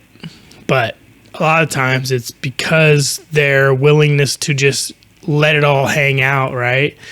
Allow themselves to believe and to view the world as it is. Right. Or at least a lack of putting up a bunch of walls or securities and stuff. Yeah, to prevent it. Yeah. And that usually goes with throwing your hands up in the air, like Chris Bledsoe talks about. And maybe he had a few more near-death experiences to allow him to access a different level of it. But, most people and even religious people can talk about this, like people like really getting in a bad way and praying loudly and openly to the heavens and getting to a point and like they see what they want to see and they experience what they needed to experience in that moment, and it brings them to a better place. And that's important, and it's happening for them. And nobody should downplay that, or nobody should poo-poo that just because you don't specifically agree with it. I think it's important because that person was saved by it. So who cares if you agree with what happened? Right. The effect is real. Yeah. Well said. All right. Let's come back and see how much damage we can do that next chapter in the last segment. I have less things highlighted, so okay, maybe that'll help. Alrighty, y'all. We'll be right back.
So we were talking about Avatar: The Last Airbender and the idea of doing a show about the series and how much we love it and all the cool whole lessons lore in it. and lessons, everything you learn in that. It's great. But that right as we started recording, I was like, it made me want to tell you there's a series that dropped just today. We're recording this on March 21st. It dropped on Netflix called Three Body Problem. Have we talked about that before? No. It's a science fiction series by a Chinese author, whose name I can't pronounce, something Liu, I think. But it's a really cool sci-fi series, and over the book series it covers like thousands of years of humanity, but it's essentially exploring the idea of the Fermi paradox and one of the solutions to it being the dark forest hypothesis. Dark forest? Have you heard of that? No. Yeah, so it's the idea that the reason we don't hear anyone out there sending signals is because everyone knows that if you send a signal, then some civilization out there that has the capability to will just wipe you out. Right. And so everyone stays quiet. But so there's an intrinsic, like, visceral, like, want, like, is there like some kind of like memory involved in that? Like, well, it's because otherwise it's almost like a game theory interpretation of the Fermi paradox, because if you think about it this way, like, you can send a signal at the speed of light, right? And the person who receives it now knows where you are. They now know that you're a technological civilization. They don't know how long it would take them to get to you or you to get to them. They don't know if there's a freaking nuke or a world-ending thing on the way right behind that message, right? So as soon as you give away your location, you can risk communicating back to them, but if they're not friendly, then you're just giving away your location by communicating back, and they could annihilate you. And so the safest thing to do is to annihilate them first. And so everyone learns to stay silent. How would you learn to stay silent unless you've been annihilated? Well, because you've thought through the idea before making a mistake to communicate. I see. So it's just a thought experiment then on the idea But the entire series is based on that sort of premise of the Fermi paradox, and it goes over humanity coming into contact, making first contact, and some human sends a message back, and they receive a return reply that says, "Stop, don't talk anymore. They're going to get you." I see. But it's too late, and then humanity has given away its position. Now they're involved in this thing that somebody's coming to get them. Yep, it's pretty interesting. I would, please send me that and link it. It just dropped today. Too.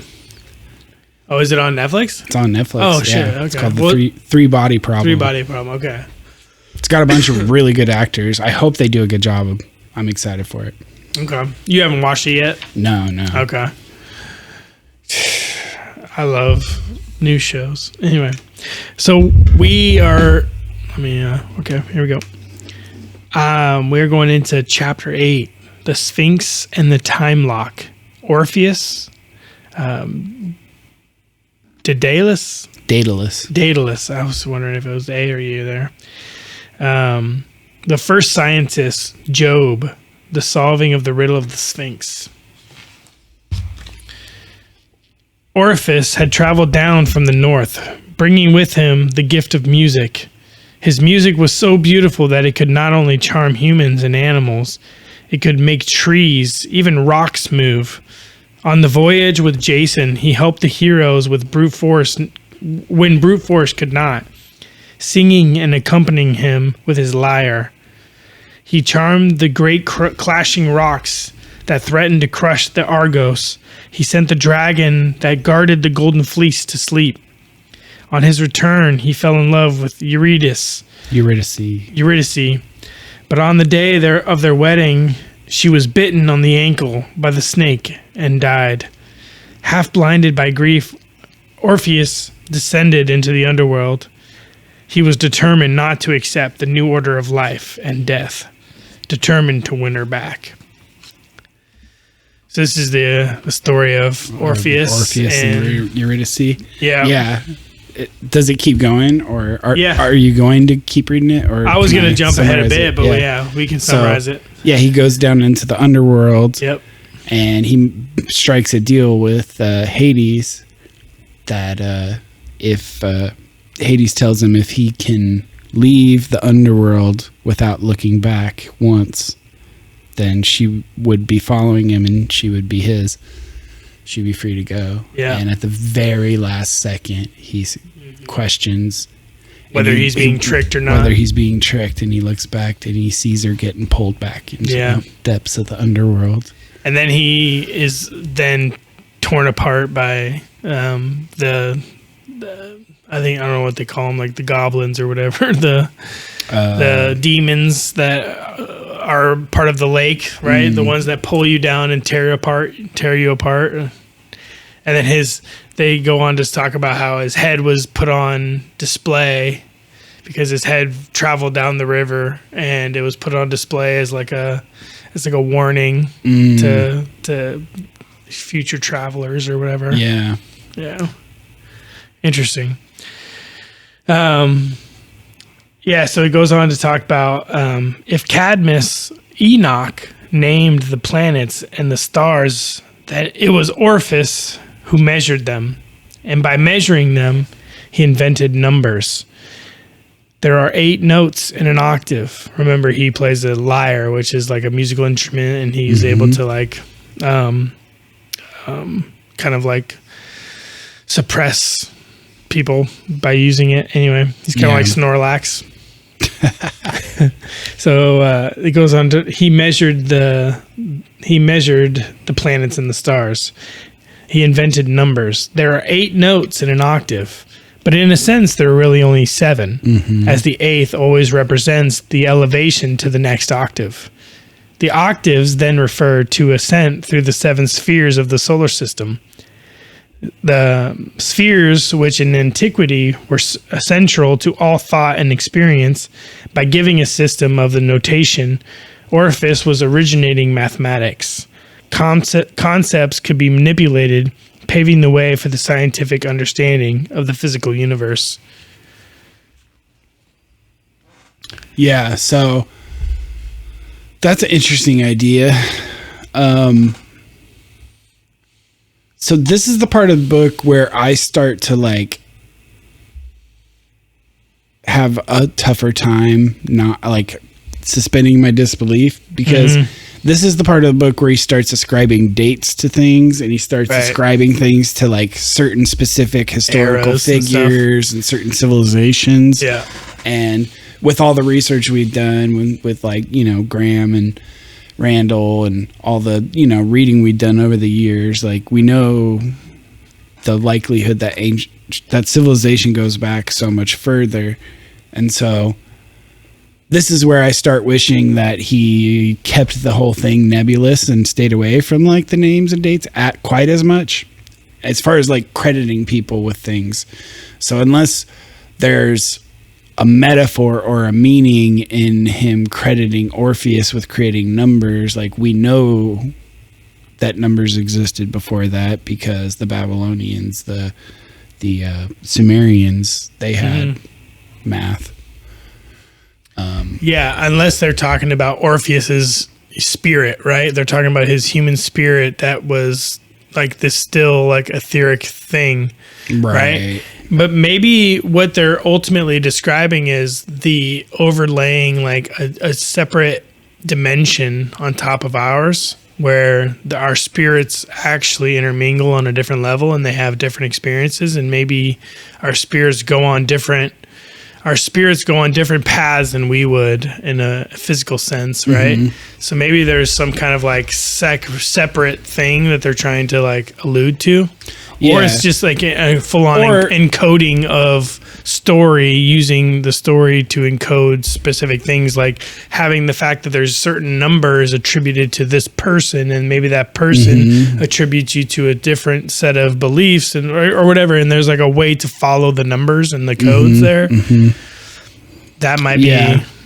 That's what I'm kind of getting at, too, is that I think it means more than the specific names and dates he's describing, because still like the idea that music was the origin of math is an interesting theory. Yeah. And in a way it kind of makes sense. Like you could see basic arithmetic coming to be pretty easily, like people, you know, counting items and passing things back and forth and whatnot. But yeah, music, it is mathematical. Well, and especially if you think about it, right? So like the very first origin of music, right, might be just you hearing somebody's heartbeat and it be beating in a rhythmic fashion.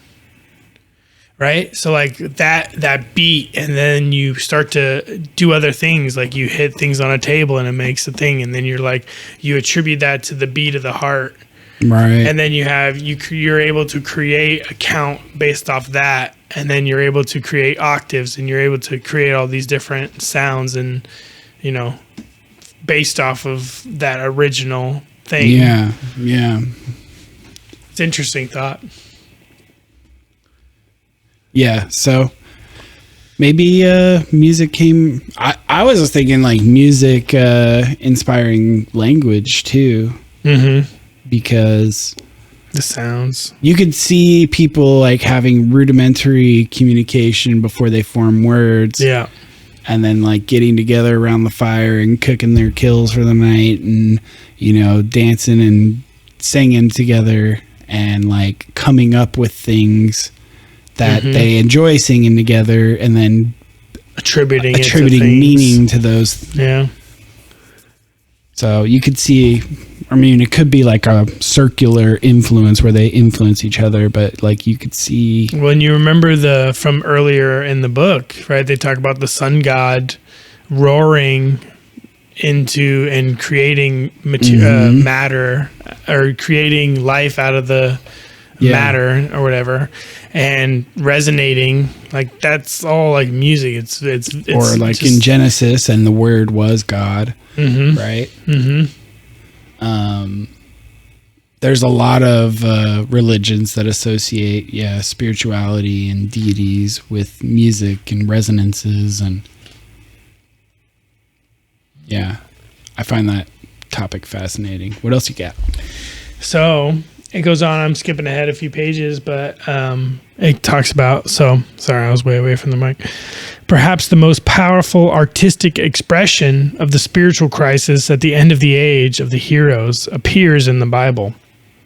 In the written form, it has come down to us from the story of Job. It is one of the later texts of the Old Testament, but in its origins, it is one of the older parts. Job was a good man, yet he lost all his money. His sons and daughters died. Left all alone, he was covered with a plague of boils. Meanwhile, the wicked prospered.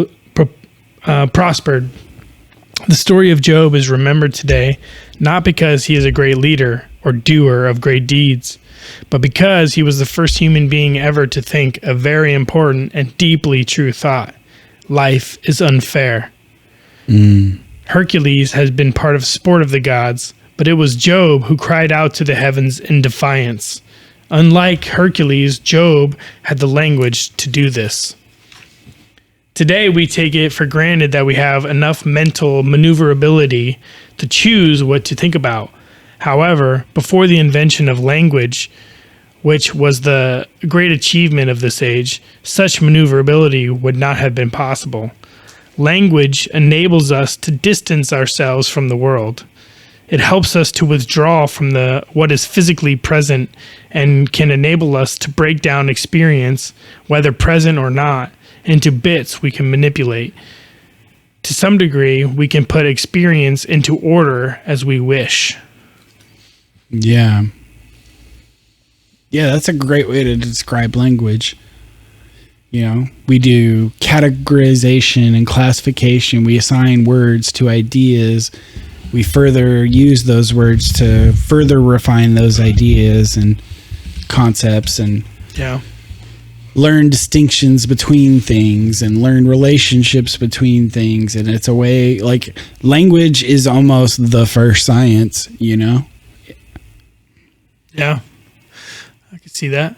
Yeah, I mean, as you're trying to describe things, you're trying to categorize things, you're trying to label things, like that's pretty much a scientific endeavor, is to classify and label and catalog and, So it goes on to say, so language brought with it a new form of consciousness. Before Job felt that everything that happened to them was meant to happen to them, that there was a divine purpose behind everything. They could not question this. Now language enabled Job to step back. He began to notice the inconsistencies, that life is unfair. So ain't that the truth sometimes? Huh? Yeah. So there's another title or section head called Music and Mathematics, and language were invented in the age of the heroes, and so too was astronomy, another achievement attributed to Enoch. The first stone circles not only marked out the dispositions of the hierarchies of the gods and angels, they marked out the positions of the stars and planets. Between the lion paws of the Sphinx at Giza, gazing eastward in a large stone that carries the inscriptions, this is the splendid place of the first time. The first time, or Zep Tepi, was a mysterious phrase the Egyptians used to allude to the beginning of time. In their mythology, Zep Tepi was marked by the rising of the primordial mound out of the waters and the aligning on it of the phoenix, not sphinx, but phoenix. By a remarkable feat of reconstruction, which he began while standing amongst the paws of the Sphinx, Robert Bouval has managed to determine the date of Zep Tepi. In Egyptian lore, the phoenix was always arrived to mark the beginning of the new age. In Egyptian mythology, the phoenix, or Bennu bird, is the symbol of Sothic cycle of 1460 years, which is the time it took the Egyptians 365-day calendar to resynchronize with the beginning of the yearly cycle. So it went through 3.5 of its years to finally resync. So every 3.5-ish years, it would resync with the great cycle. Okay. The synchronizations of these two cycles on the yearly, the synchronization of these two cycles, the yearly and the Sothic, took place in 11,451, 10,081, 7,160, 4,241, and 2,781 BC. Baval noticed immediately that these dates coincided with the commencement of some of these great buildings projects up and down the Nile. That's interesting. Clearly, the starting of this sequence of the cycles was very important to the ancient Egyptians. Yeah. The Sphinx, therefore, had a very special place in history. As idealism tells it, it marks that point when, after wave upon wave of emanations from the cosmic mind, solid matter as we know it today was finally formed. That is why it is perhaps the greatest icon of the ancient world. The laws of physics as we know them today were only then set in motion, and from that point on, the dates can be firmly fixed, because the great clock of the cosmos was finally set in its complex pattern of orbits. If this late solidification of matter was actually to happen, it would of course invalidate dating methods such as carbon-14, conventionally used to establish early chronologies. Modern science makes assumptions in its calculations that ancients did not, namely that natural laws have held true in all places at all times. That is true. That is a assumption that scientists make, is that the laws of physics as they are now is how they always have been. Yeah. There are exceptions to that, like in the Big Bang model, there's the inflationary period, and then the slowdown, and then the emergence of dark energy starting to speed things up. And those are all sort of gifts, mysterious things that if you grant us one wish, we can explain to you the Big Bang Theory. Right. But no, they're just pushing the rules of the universe breaking back to the beginning. But it's possible that they do change over time. I've heard, and I'd like to do a deep dive on this myself at some point, that so previously we used to measure the speed of light, and there would be all these laboratories across the world making measurements at different times. Yeah. And they would take all the most precise measurements and average them together to determine the speed of light. But they kept coming up with different numbers. And so the question is, are their measurements inaccurate? Does the speed of light change? Based on where you are? Does it fluctuate? Does it go up and down? But that would be a huge thing to discover. It would be a huge thing to discover, except now we can't, because to fix the problem, they created some algorithm. No, they defined the meter as the distance light travels in a specific amount of time. So now when you measure the speed of light, you're the errors are by definition gone out of it. They always erase the inconsistencies. Right. What the hell? So it's pretty interesting. That's language right there, deteriorating our memory. Right there. So, yeah, maybe the speed of light changes. And if the speed of light can change, maybe the rules of physics are only, maybe they're different in different pockets of the universe. Maybe there's waves of, maybe like the polarity of our galactic supercluster changes every so often and causing different laws of physics. Maybe when we switch from the northern to the southern part of the Milky Way as our solar system orbits, fluctuates, it causes differences in fields, and who knows? Well, and we're moving at what speed through the galaxy? Like, we know our solar system is moving. It's not static, right? Well, right. So we know the that weird we're thing just about moving. movement is technically we're not. Like, in one way, we're not moving. But in a whole other way, we are. Right, because you can only measure movement with reference to something else. It's all relative. We know that but we there's know that we're within the other thing that's moving. So right, but like when you're trying to figure out how fast a car is moving, you're doing it with respect to the ground, right? Sure, and so you have a reference point of not moving to define your movement by. True.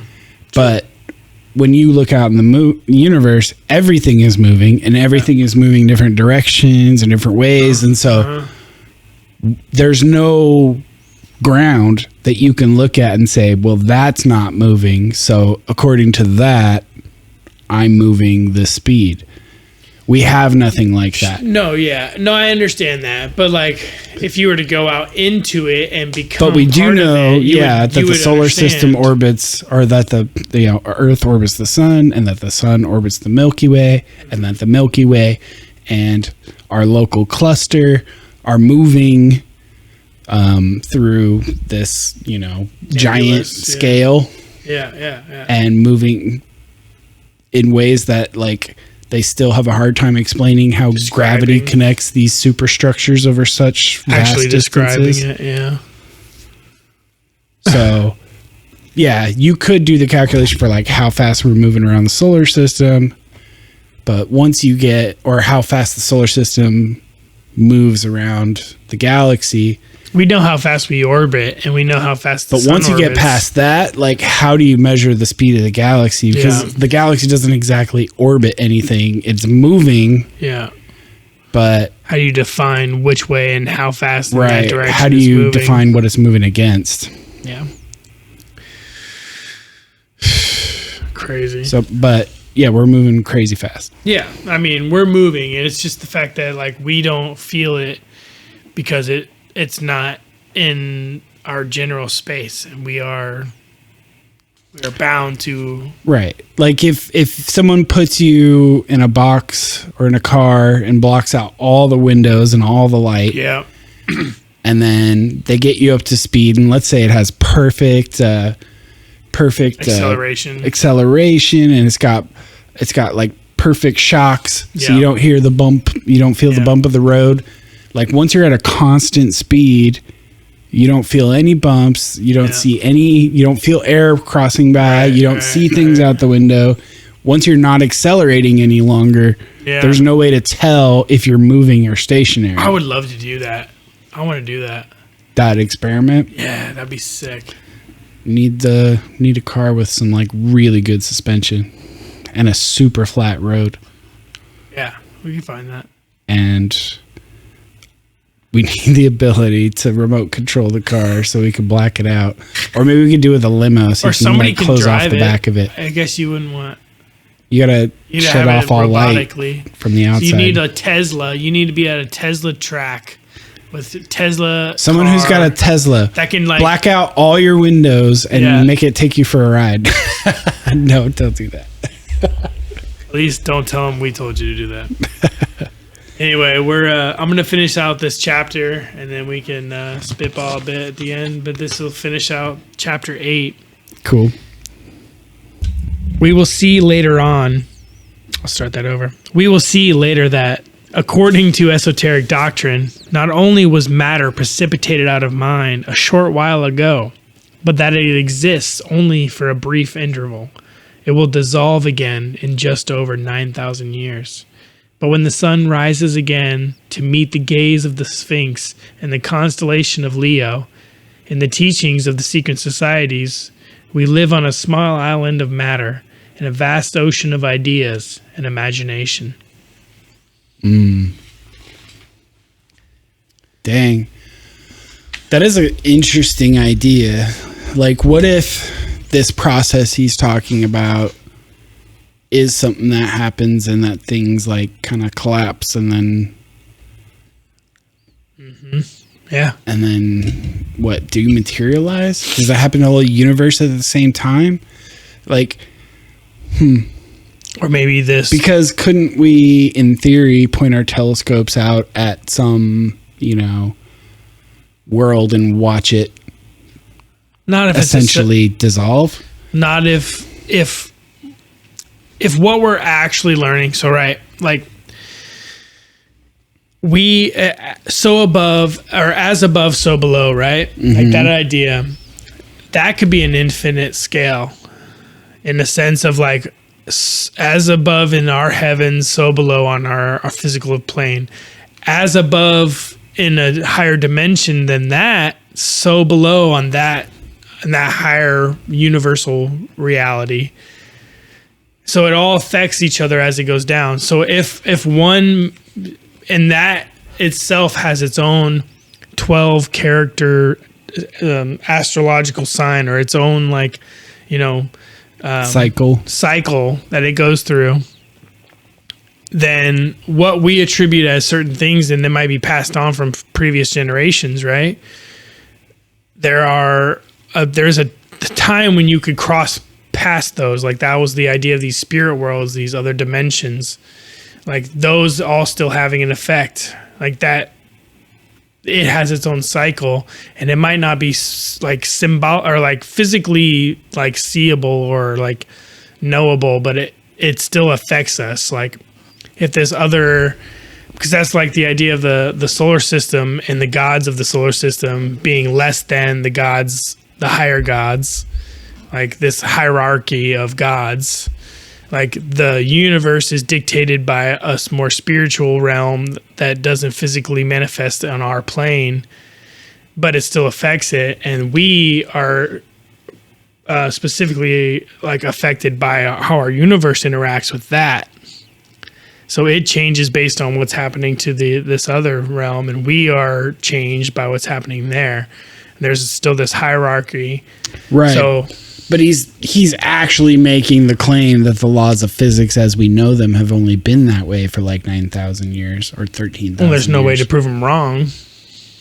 Right, because it's essentially the same argument as young Earth creationists, where they say, the last God Thursdayist. created the Earth. Yeah, exactly. Yeah. 6,000, whatever, 9,000. I forget what their timeline is. Say 6,000 I think it's years ago. 6,000 some years, yeah. And that all this quote-unquote evidence is just there to test our faith. It's just set up that way so that it follows these crazy rules that are discoverable, and it's all apparently a test of faith. Yeah. Which I call... You call BS on that. I call BS on that. That doesn't seem like the nature of a divine creator. Well, I will say within this story itself, within the secret history, they talk about from the beginning, like Earth being its own spiritual essence. So like the idea of Earth was always there. It's just once the physical aspects of reality came into be, then it turned into a physical Earth. And like spirits were attached to that. There were the gods of the solar system and the birth of the Earth out of the sun, and like all these things happened. Or maybe the author is just putting his own best understanding of it on there, Yeah, and I can see that too. Because he spent more time in these like spiritual realms of study than in scientific realms of study, he's done his best to try and like convey it. But what if it's more that kind of like the Chris Bledsoe claim that what we're actually approaching is just a time in which, and other like new agey claims that what we're approaching is a time in which you can interact with the spiritual realms more. You can maybe more directly experience them, but that would easily. But that doesn't necessarily mean that matter is going to dissipate. No. But it could mean that eventually we get to a point or an age where you are only the spiritual thing that doesn't have any material attribute, like physical attributes to the world around you, and that it could eventually cycle back down to a point where humans or some kind of being is brought back down, and that could just cycle inevitably, and maybe we don't look like us again in the next epoch or whatever it might be, but our spirits have been held, like we go through these fluctuations of being spiritual beings that are just purely our spirit, and then we go back down into a more physical world, and it's like just this elevation, and that just sounds like a life cycle. Like, that just sounds like once you die, like you're now in the spiritual realm. Yeah, no, exactly. It doesn't have to be like everybody all at once, maybe. Like, and that like leads into like more of like the time is not an issue in this. But he's essentially claiming like a variation on that young earth creationism. And he's saying that the physical world came to be that 13,000 years ago, which means it was all set up in a way that made it look like dinosaurs existed, but they never actually did because they're too old. Or that our carbon dating technologies are all wrong and everything, including the dinosaurs, happened within the last 13,000 years, which is also... Or that things happened without us recording them, and that when we came down, we didn't, like there was things that happened and that were, and like, I don't know.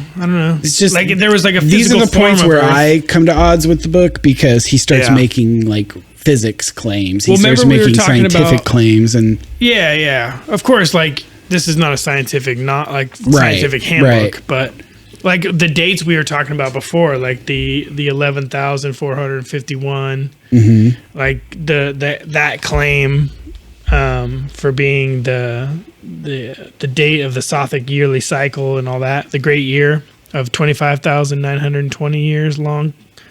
Like those things were like, we talked about it being like a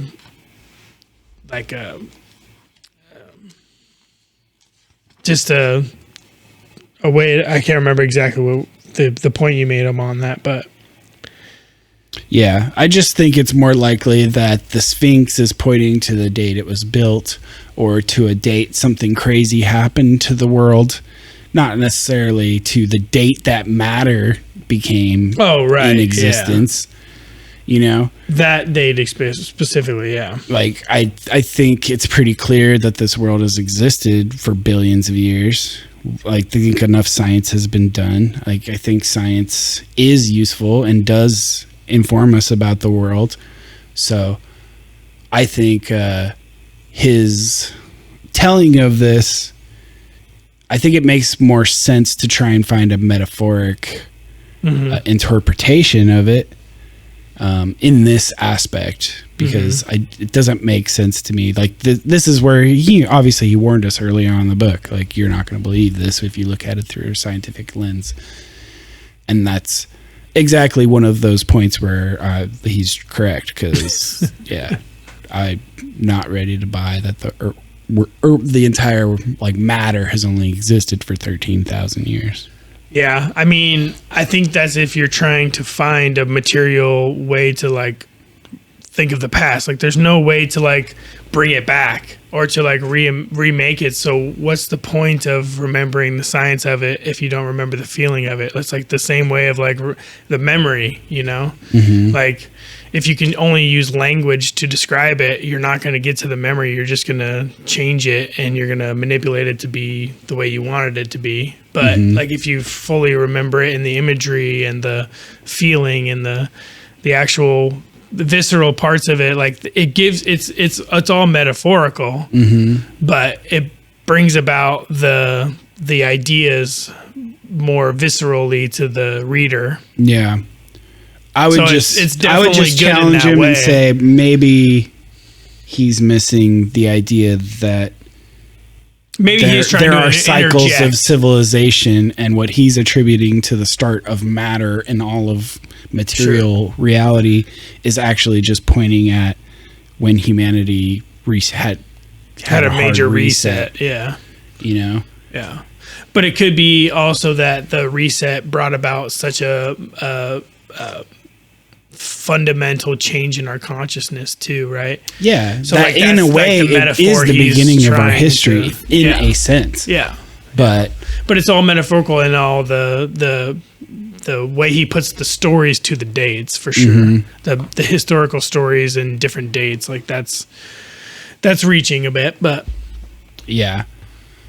But I still enjoy the thoughts it puts in my head and the concepts. The imagery is fantastic. Yeah. The way it brings it up in the mind is great. Mm-hmm. We are way over our allotted time here. That is true. Yeah. Let's wrap it up.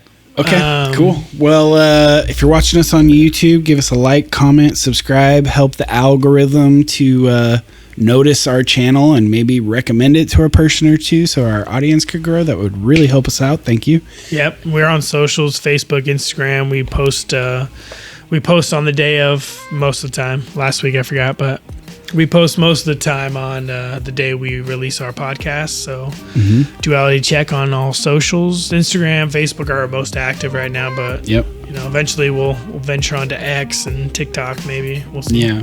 We're going to do more short form content hopefully in the coming weeks. Yep. And if you're...